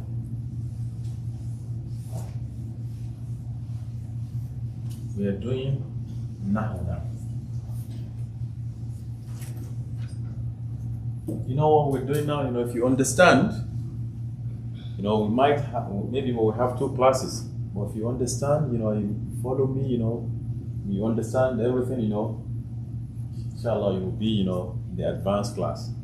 If you don't, that means, you have to drop it. Yes. What's the English meaning of morphology and syntax? English meaning. Oh my God, that's English. It's not English? Huh? Okay. English meaning of syntax is Arabic grammar. Do you get that now? Morphology, I'm sorry, I don't know. I just told you, the whole word, how come it changes from akram to akrim? We don't care about the last letter, but the entire word, the whole word. That's sorrowful. Who is talking there? Oh, it's funny. Okay. I don't like side talk. So, can we move on? Sure. Farhan. And you? What's your name? Abdullah. You? No. I'll have to send you out. See, I moved you from over there to here. Now you still, I will send you out. I don't tolerate that. Please, please, please. So now we have, we want to talk about Nahu. The first thing we will talk about is what? Who can read this? Who can read this? Al-Kalam. Al-Kalam. Al-Kalam. What is the meaning of Al-Kalam? The pen. The pen. The pen. Yes, pen. What is the meaning of Al-Kalam? Another meaning? Another meaning for Al-Kalam. Al-Qalam is a pen. Al-Qalam. Who is laughing? Oh my God. Al-Qalam. At least he answered. You didn't answer. Now he will grab it quickly now. He would know the difference between Al-Qalam and Al-Kalam right away, inshallah. But I asked you, didn't say anything. Al-Qalam means what? Say it. Al-Qalam. Al-Qalam means what? What about Al-Kalam? Speech. Speech. So in English language, you say figure of speech. Yeah, this is Al-Kalam. And under Al-Kalam, speech in Arabic language. Who is that? Stand up. Stand up. Me? You. Okay. Al-Kalam is what? The speech. Speech. And under it we have Of me. Be careful, be careful. Be careful. We have what? What is this? Who can read? Read. Alisim. Can you say that? Alisim. Say it. All of you. Alisim. Alisim. What is the meaning of isim? If I say masmuka, name. Alisim means name. But now, we'll use it for noun here. But isim means name. Masmuka. What's your name? Alisim. Then the second one is what? Al-fi'l. Al-fi'l.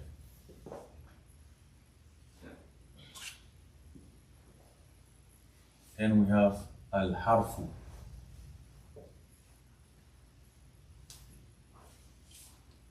So Alisim is what? Now. Now. Al-fi'l is what? Who can tell me? Verb.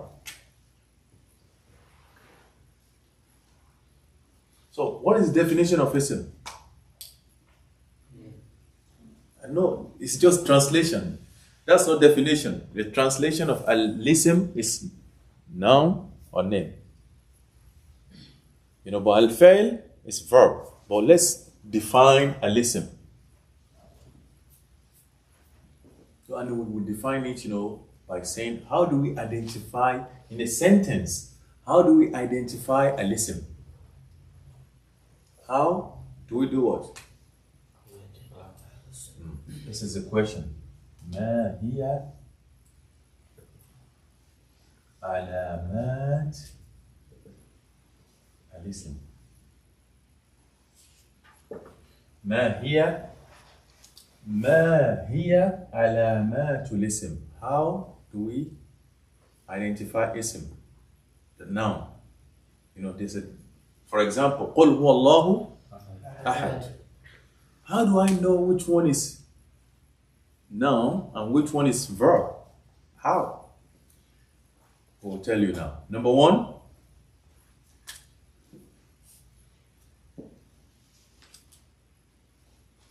any word that begins with what? Alif and Lam is what? Now. Now. You got it. Abdullah, mashallah. Have a seat. Both of you, I don't know. Maybe I need to separate you. Go behind there. You come forward. So, what did I just say? Any word that begins with al is a noun. It's a noun. In Arabic, it's an ism. We don't want to use, we will not be using noun. We'll be using what? A listen, we have to get used to it. So number two is what? At-tanween.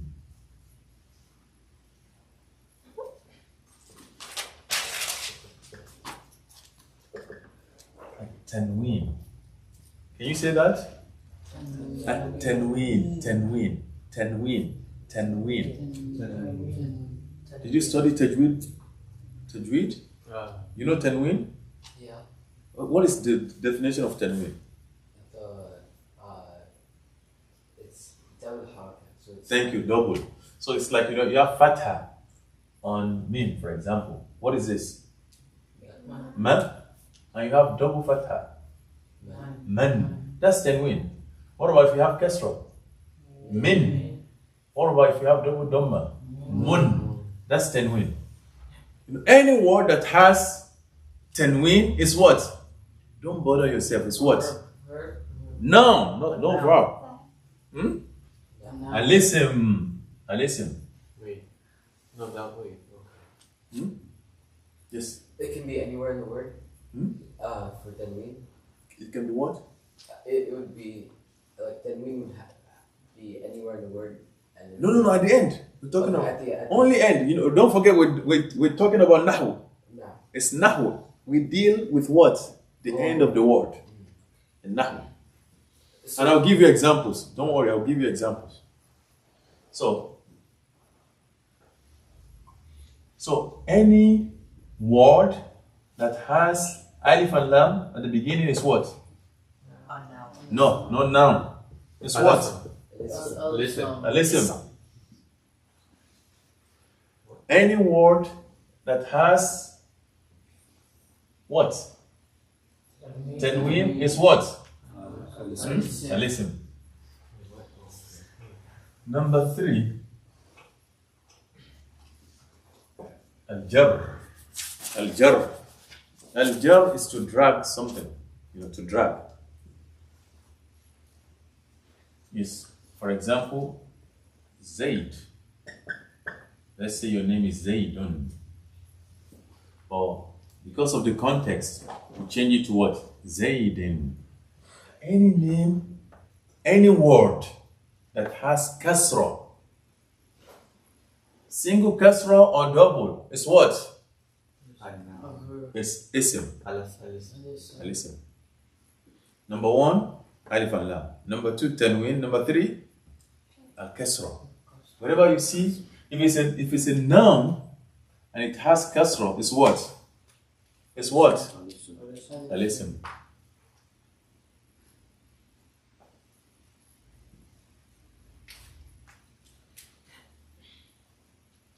Yeah, let's just leave it like that.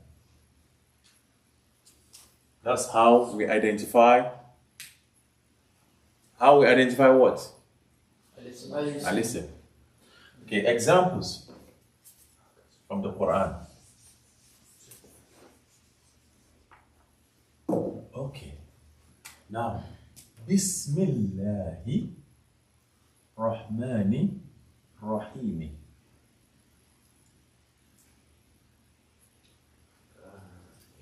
Can you say something about this sentence? Like translate? No. Okay. We want to know which one is al-ism.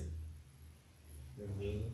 Yeah. And if you say it's ism, you will tell me how you come to a conclusion. I mean, how you come to that conclusion that this is a ism. Yeah. So all the words in that sentence are ism. All you mean all of them they are ism. Ismi is ism. Why? Because there's kasra. What about Allahi? It's also ism. Because of what? Kasra. Kasra and what? And Al. Two signs here.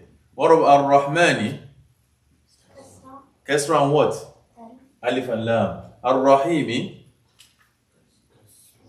Kasra and what? Alif and Lam. Al. You see, now it's very easy, isn't it?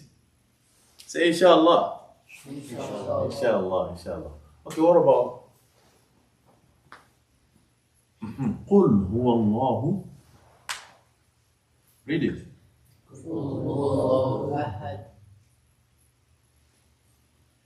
أحد. قل هو الله أحد. What is this? And what is this? Allahu is what? It doesn't have kasra, it has dhamma. But it has al. Thank you very much. What about ahadun? Tanween. What kind of tanween? Yeah, tanween al-marfu. Now, I think we know I've given you examples of. What about your names? My name is Hussein, by the way. I haven't introduced my name. Husseinun, Husseinin, Husseinan. It's a noun. How? Because of what? Husseinun, nin, nan. Because of what? Tanween. What's your name? Ibrahim. So, هذه هي علامات. What is the meaning of علامات? علامات means signs. What are the signs of al-ism? How do we identify al-ism? So wherever you see al, you have to know that that word is what? It's a noun. Tanween the same thing, al-jar the same thing. Okay. As-su'al. What is the meaning of as-su'al? As-su'al. You have to get used to as-su'al. Question. Thank you very much. As-su'al. As-su'al.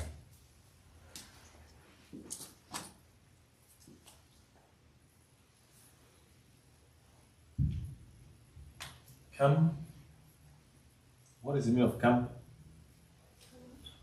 How? How many? Anwa. Al-kalam. Kam. Anwa. Types or kinds. Al-kalam. Who can translate it?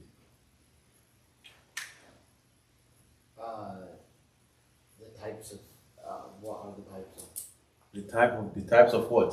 Speech. Speech. Can you tell me? Al-ism and al-fi'l and al-harfu. There are three. Memorize from now. I know, in America, you don't memorize that much. You base everything on understanding. Let me say most of the time. But here you have to memorize. كم أنواع الكلام؟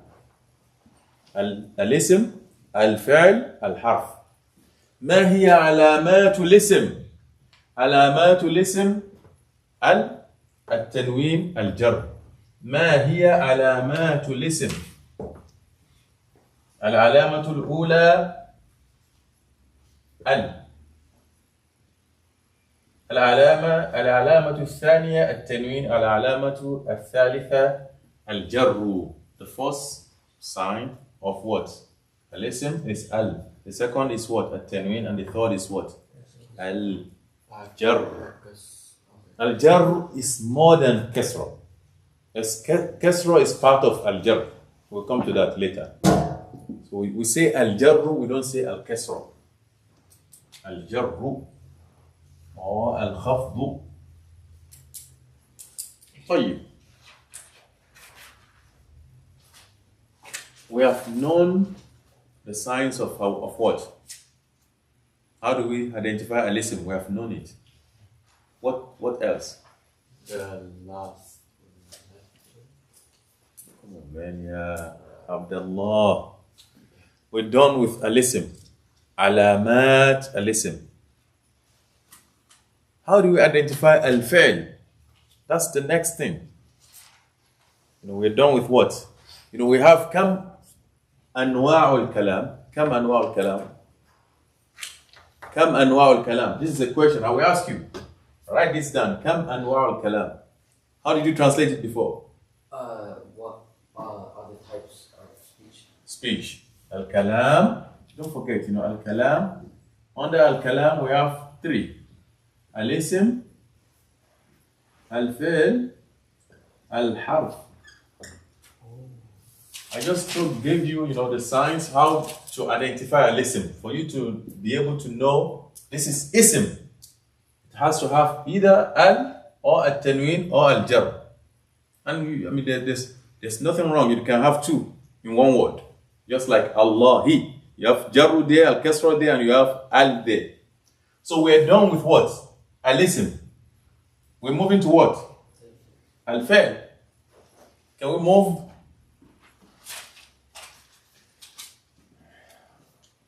Do you understand? Yeah. You sure? Even though you're the son of Naif. Yeah. Imam Naif, mashallah. Mashallah. You need to bring, something to write on next time. ما هي أنواع الكلام؟ أنواع الكلام.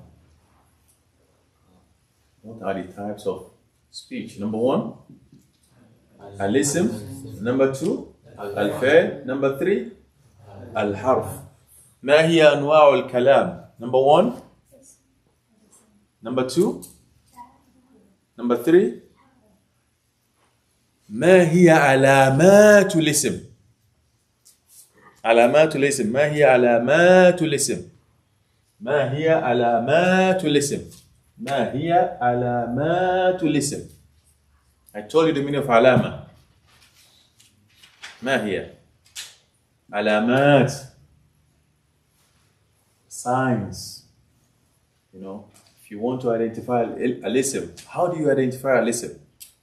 You identify it by al or at-tanween or al-jar. هذه هي علامات الاسم. هذه هي علامات الاسم. Don't forget, you and you and you and you and you and you. Don't forget to copy the notes from your friends. I will surprise you. And they come next week, Tuesday, with what? Surprise test. Test you, I write it on the board, and I will grade you. That's my style. You may have tests every day. It doesn't bother me. I just want you to understand. What's your name? Abu Bakr, mashallah. I will never forget your name. Inshallah. Because I have a brother, Abu Bakr, and I have Abdullah too. Abdullah, yeah. What's your name? Saad. Saad? MashaAllah, I have a friend, his name is Saad. Inshallah, I'll never forget your name. So, alama to listen. What does it mean of alama to listen? Signs. Yeah. Anwa'ul kalam. What is the meaning of anwa'? Anwa', types. Speech. And they are Anwa'ul kalam, they are al-harf. Thank you very much. Okay, now you have to move on. I'll give you alamatul fail, then we stop. Then we move to another what? You know, we're doing two. Then I stop nahu, then we move to what? Sarfu. Yeah, sarf.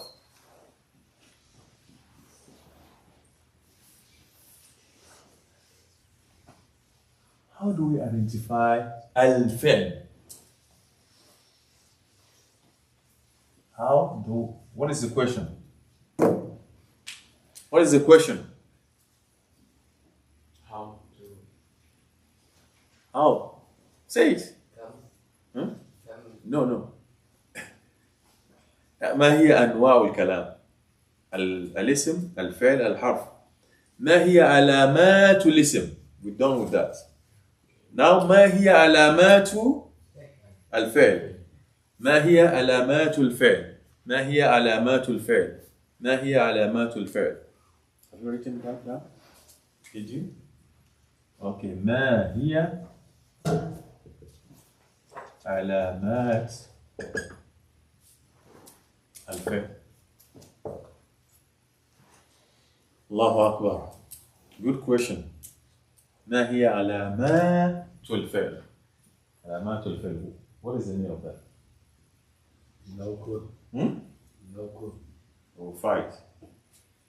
I'll ask you to bring your gloves next week. Why are we fighting? No, because you don't follow me. Yeah, I don't get it. You don't get it? No.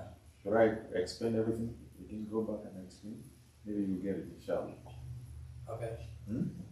Okay. We just did Anwa al-Kalam. Why are you laughing? I'm not laughing. I'm just looking down. ما هي أنواع الكلام؟ أنواع الكلام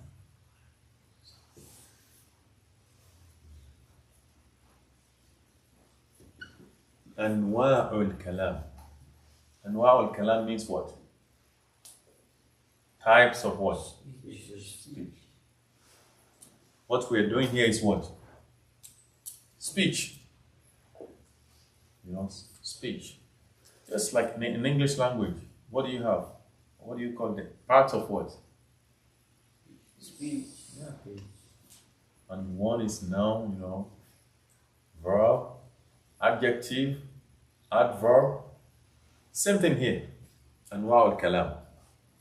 But number one is what? Number one is what? Me? You. Listen. Listen, number one. Anwa al-kalam. Listen. Number two. Yeah. Your name? Verb. What's your name? Zain. Zain, mashallah. Zain. Zain means what? I think it's like beautiful. Beauty, yeah. In our, in our countries, Zain, meaning, it's good. Mashallah. So we have Alisim. After Alisim, we have Zain. The queen? No. Alisim, Anwa al-Kalam, there are three. Number one, Alisim. Can you say that? Listen. Number three, Al-Fi'l. I don't have problem repeating it. No, if you don't understand, just tell me. Instead for you to be smiling. So, Al-Fi'lu. Al-Fi'lu is the second word. Second type of what? Speech. Al-Kalam, speech. And the third one is what? Al-Harfu. I have a question. Yeah. What does the third one mean? We'll come to that. I want to delay it. Inshallah. So we have Anwa'ul Kalam. Anwa'ul Kalam. The first type is what? Al-Ism. The second type is what? Al-Fi'l. And the third is what? Al-Harfu. There are three. So now we want to take them one by one. Say, Al-Ism. If I see any sentence, let's say you are reciting Quran, Alhamdulillahi Rabbil Alameen, Ar-Rahman Ar-Rahim, you're reciting Quran. You want to identify, is this ism or fi'l or harf? How do I identify al-ism? How? Because ism is what? What is the meaning of ism? It's a noun. Noun, thank you. What about al-fi'l? Verb. So how do I know which one is ism? For example, I'm reciting إذا جاء نصر الله والفتح. I want to know. Wait, the law. I can't remember what it's called. So, الاسم Yeah, that thing. الاسم جاء نصر الله والفتح. الله is what? Huh? الاسم. How do we know that Allah is ism? It has al and it has kasr. What about al-fathu? Same thing. Same thing. So now alamatul ism. I'm going to change this. Alamatul ism. Number one, we said what? Al. Whenever you see alif and lam at the beginning, Allahi, al-fathu, just the rest assured that it's what? Ism. Number two, what did we say? At-tanween. At-tanween, which is your friend, Azin. We said tanween before. At-tanween is your good friend. At-tanween means what? Double fatha or double kasra or double dhamma. Wherever you see that, the rest assured that it's what? Al-ism. What about number three? Is al-jabru, which means al-kasra. Most of the time, al-kasra. Wherever you see kasra, the rest assured is what? Most of the time is what? Is ism. These are the alamatul ism. And what is the meaning of alamatul ism? Signs. So, we'll come to this. Alamat. What about this alamatun? Alamatun. Only one sign. It's singular. Alama. Alama. Now that we know alamat is more than one, more than two. Anyway, Mahia. Now you understand? Yeah, I get it now. How much are you going to pay? You have to pay for that. I just use extra 10 minutes to explain to you. You have to pay. Okay. Pay. 5. You just paid me 5. It's fine. Okay. Alamatul ism is clear now. What about alamatul fi'l? Alamatul fi'l. That's what we're about to do now. Alamatul fi'l. Who else doesn't understand? Please, if you don't understand, say something before I proceed.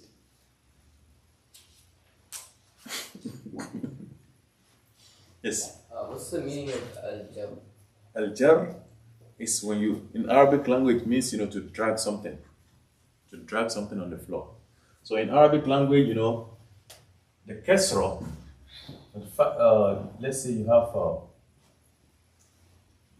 Fatimata, for example. So this is called nasbu. It's on top.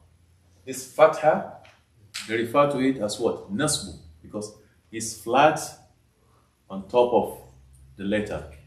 But if you have kasra underneath, like Hussein, meaning it's below. It's easy for you to drag it. Yeah. So it's al-jabru, it's kasra. Can we move on? You sure? What's your name? Abdul Rahman. If I say I have a brother by the name Abdul Rahman, some people will think I'm lying. I have Abdul Rahman too. As a brother. A lot.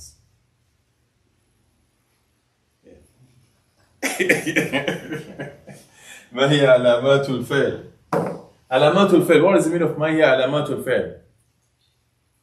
What are the signs of the الفعل. Number one, I want to be able to, when I open my Quran and I see something, I want to know, if it's ism or what? Al-fi'l. If it's ism or fi'l. Fi'l, number one sign, qad. Wherever you see qad. Qad. Who can tell me where mean qad in the Quran? Qad. Now? قد أفلح من ذكر. Oh, قد أفلح من تزكى. نعم. قد أفلح المؤمنون. Even the iqamah. What do we say in the iqamah? قد قامت. So qad, anything that comes after qad is what? After, not before. Anything that comes after qad is what? Fa'al. Thank you. Anything that comes after qad, rest assured is what? It has to be fa'al. And what is fa'al? Verb. Number 2.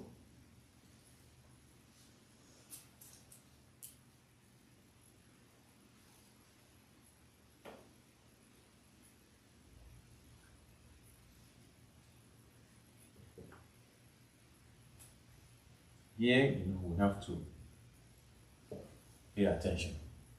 It's getting serious now. Who can read this?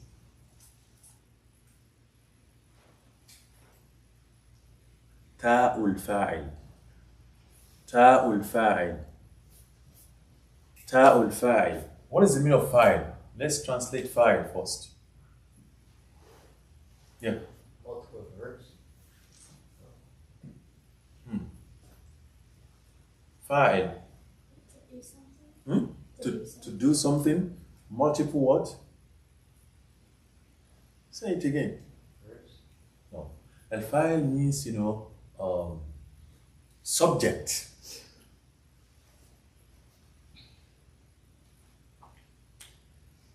I will have to send you out.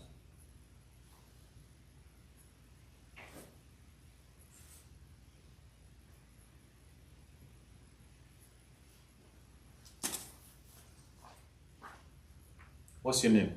Ibrahim. Ibrahim. What's wrong with you?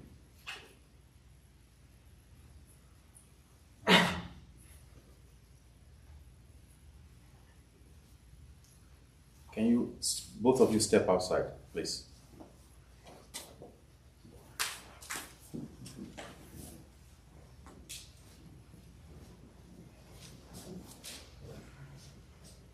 Ta'ul fa'il. Ta'ul fa'il means what? Is that Ibrahim and what? Zain. Ta'ul fa'il.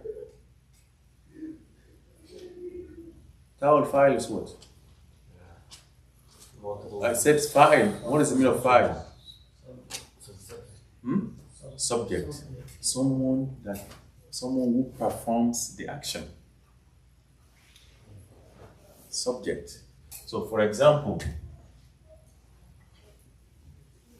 جاء الولد. جاء الولد. جاء الولد. What is the meaning of جاء الولد? The boy came. The boy came. Al-waladu is the boy. The boy came. Whenever you want to translate, you have to translate fa'il before what? Before the verb. The boy came. The boy came. This is the subject. This is the boy that did the action of what? Coming. Ja al-waladu. The boy came. What about if I say, قال الرسول. وعليكم السلام. قال الرسول. If I say قال الرسول, what is the meaning? The messenger said. Who did the action here? Al-Rasulu. Al-Rasulu did the action of what? Saying. So that is what we call fa'il in Arabic grammar. Al-Rasulu, al-Waladu, whoever does the action in the sentence is referred to as what? Al-Fa'il. But this is a noun. What if I want to, I don't want to use noun. If I don't want to use noun in English language, what do I use? No. Pronoun. If I say, Ja'a Ibrahimu. Ibrahim came. And I don't want to mention his name. I will say, Ja'a. He came. So, Ja'a. So, here now we say Ta'ul Fa'il. Ta'ul Fa'il. I want to use pronoun instead of Al-Waladu or Al-Rasulu. What do? I will have to say, example, I can say Ji'tu. Ja'a will become Ji. Ji'tu.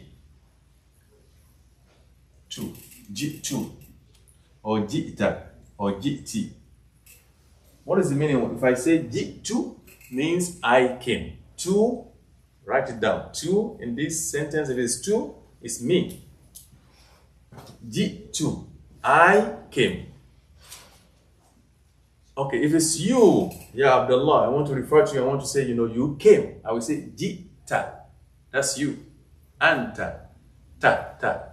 Whoever is in front of you and you want to refer to him, you say ta. And if it's a girl, I will say T. All these three of them, ta, tu, ti, we call them what? Ta'ul fa'il. Don't use the word subject, please. I just use it to translate for you.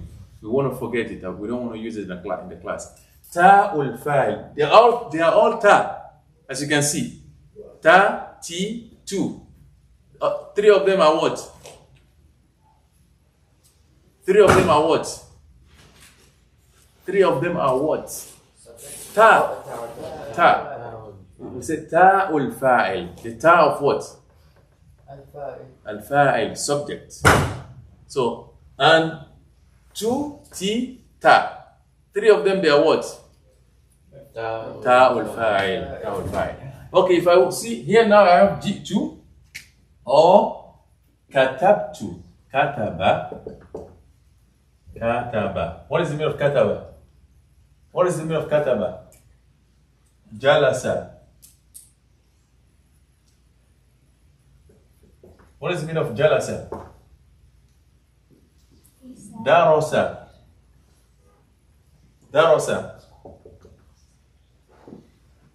So kataba means he wrote, to write. Jalasa means he sat. Darasa means he studied. So if I want to add, see the magic now. If I want to add ta'ul fa'il, what is the process? I want to add ta'ul fa'il. And ta'ul fa'il could be ti, ta, or tu. What is the process? What do? The first thing I will do is the last letter here has what kind of sign? Fatha. I remove it. I change it to sukun. The fatha here also, I remove it. I change it to sukun. This one also, I remove it. I change it to sukun. Then after that, I add my what? Help me, please. Ta'ul fa'il. If I, darastu. That means darastu. I studied. If it's you, I will say daras. I said it before. Daras ta. Her in front of me, a lady, I will say daras ti. See now? That's why da'a, here, it will become G2.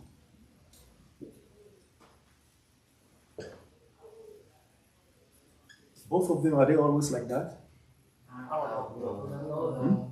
You don't know them?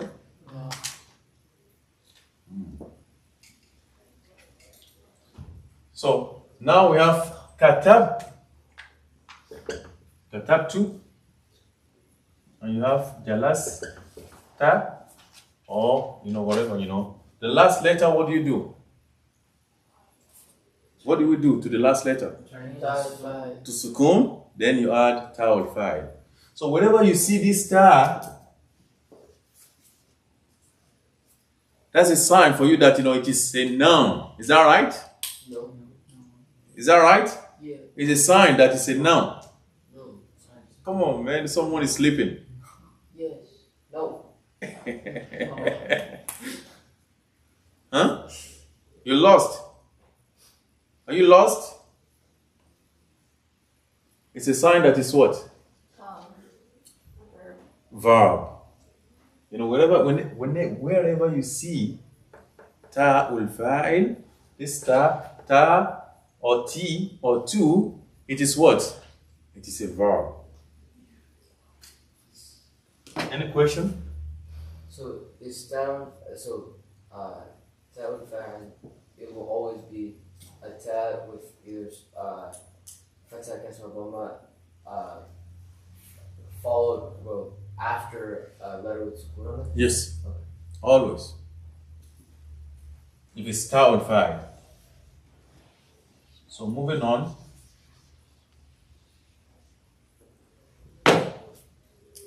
There's another one. It's called ta'u ta'nif. Ta'u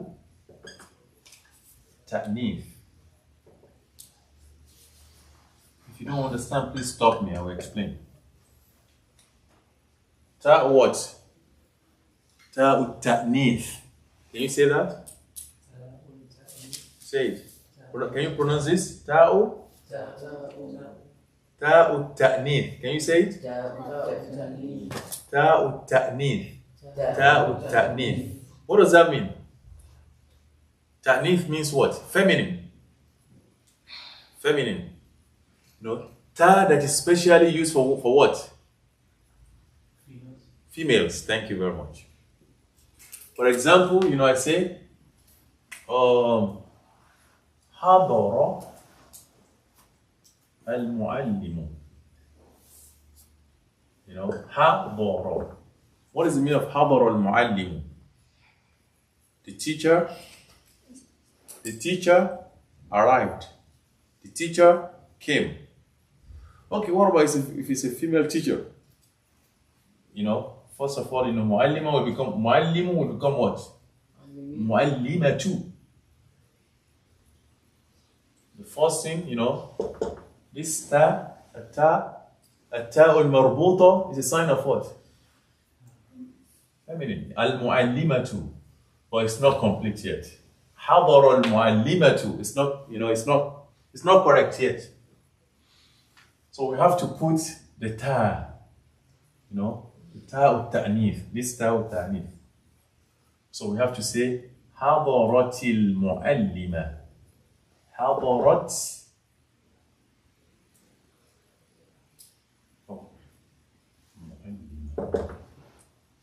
Hadarat. This ta, see, hadara only is for who?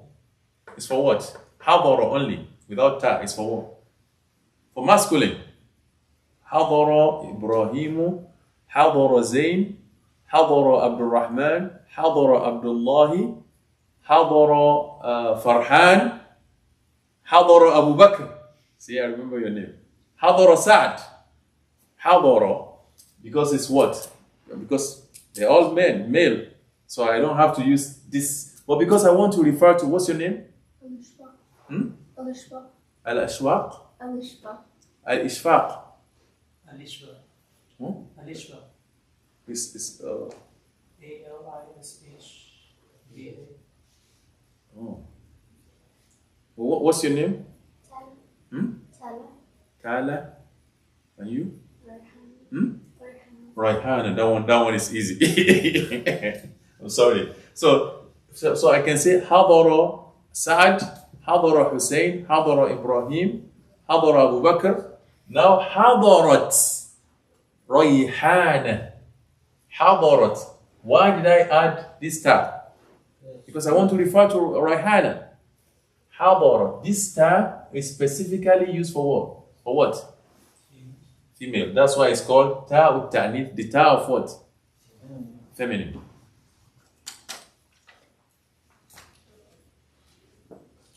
And for a reason, this sukun will become hadaratil muallima.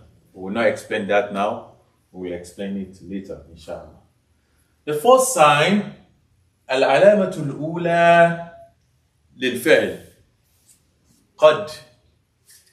Al-alamatu al-ula. The first sign for al-fi'l is what? Qad. Whenever qad is preceding a word, that word is what? Is fi'l. What about ta'u ta'nif? If I add ta'u ta'nif to any, because of one word coming after, that means that word is what? Feminine. And it's also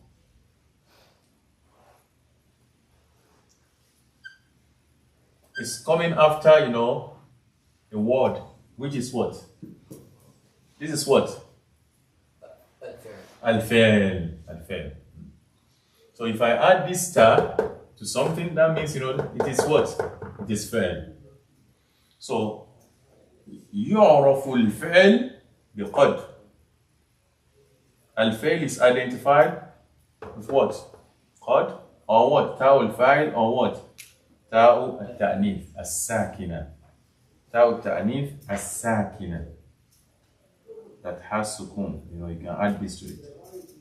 Ta'u al-ta'nif that has sukun.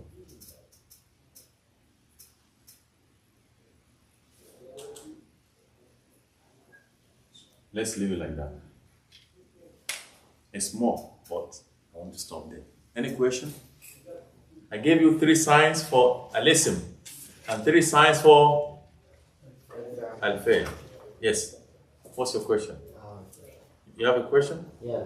Yeah. What is your question? Is this gonna be uploaded to the Google Classroom?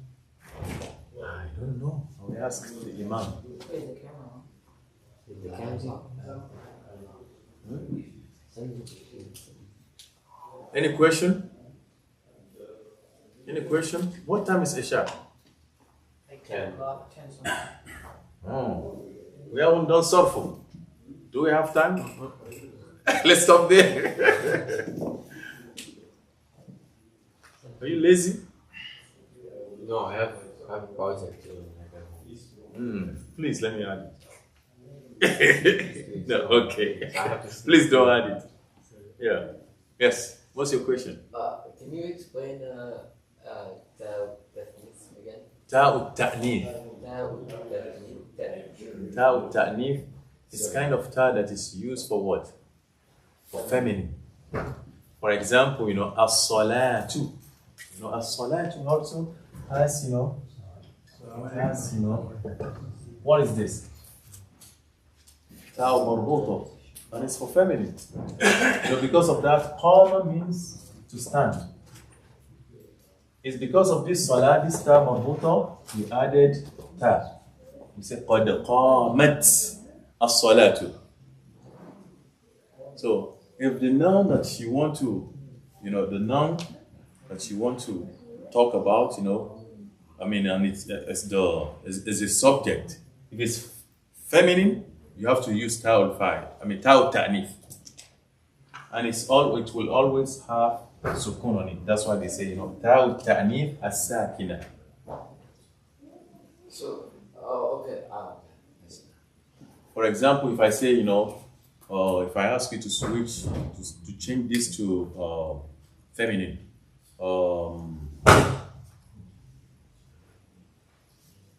wajada, no, I don't want to use wajada. حضرت كتب كتبت جاء جاءت سعد سعدت. That ta is ta'u at-ta'nif as-sakina. Can you give me an example of that in the Quran? Tabbat. Tabba is tabba before. But because of ta'u ta'nif, it becomes tabbat yada abi lahabin wa tab. So it shows that there's a feminine subject. It shows that that shows that there's a feminine subject. No. When we talk about subject, we talk about subject here. In ta'ul fa'il. Oh, it shows it's a verb. Yeah. So Ta'ul fa'il, you remember we said, ji'tu, ji'ti, ji'ta, hadartu, hadarta, hadarti. That's ta'ul fa'il. But here, it's ta'ul ta'nif. For example, Fatimatu. I would say, I say, ja'a Sa'ad. Ja'a Sa'ad. And I want to say, ja'at Rayhana. I have to bring that ta'ul ta'nif to refer to Rayhana. It's not fa'il, it's not subject. It doesn't have anything to do with subject. It's just a sign to identify what? Al-fi'l. Any question? Any other question? You're going to bring your notebook next week, inshallah. And you? Remind me your name. Your name? Abdullah. Abdullah. Sufyan. Sufyan. Badr. Sufyan, Abdullah, Badr, bring notebooks next week, inshallah, and your pens. سبحانك اللهم وبحمدك أشهد أن لا إله إلا أنت نستغفرك ونتوب إليك. Inshallah, see you next week.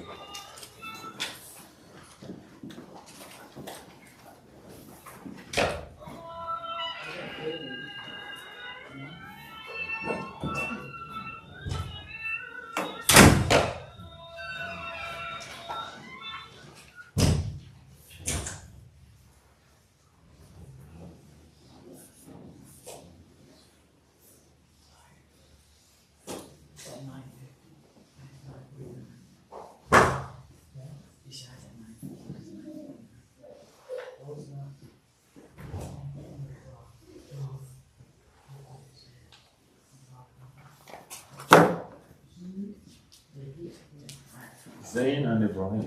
That's their names, yeah? Ibrahim and Zayn. Okay, so yes, they're there. They want, they can come on first.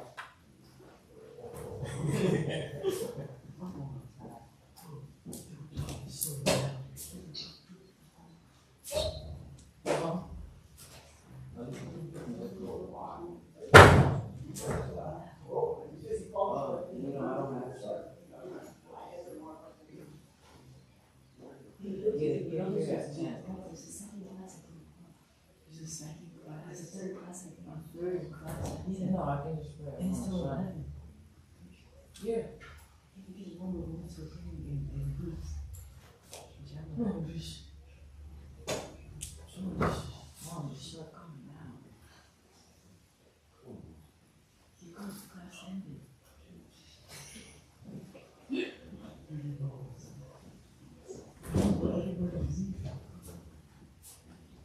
Yes, everybody. What?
Go ahead.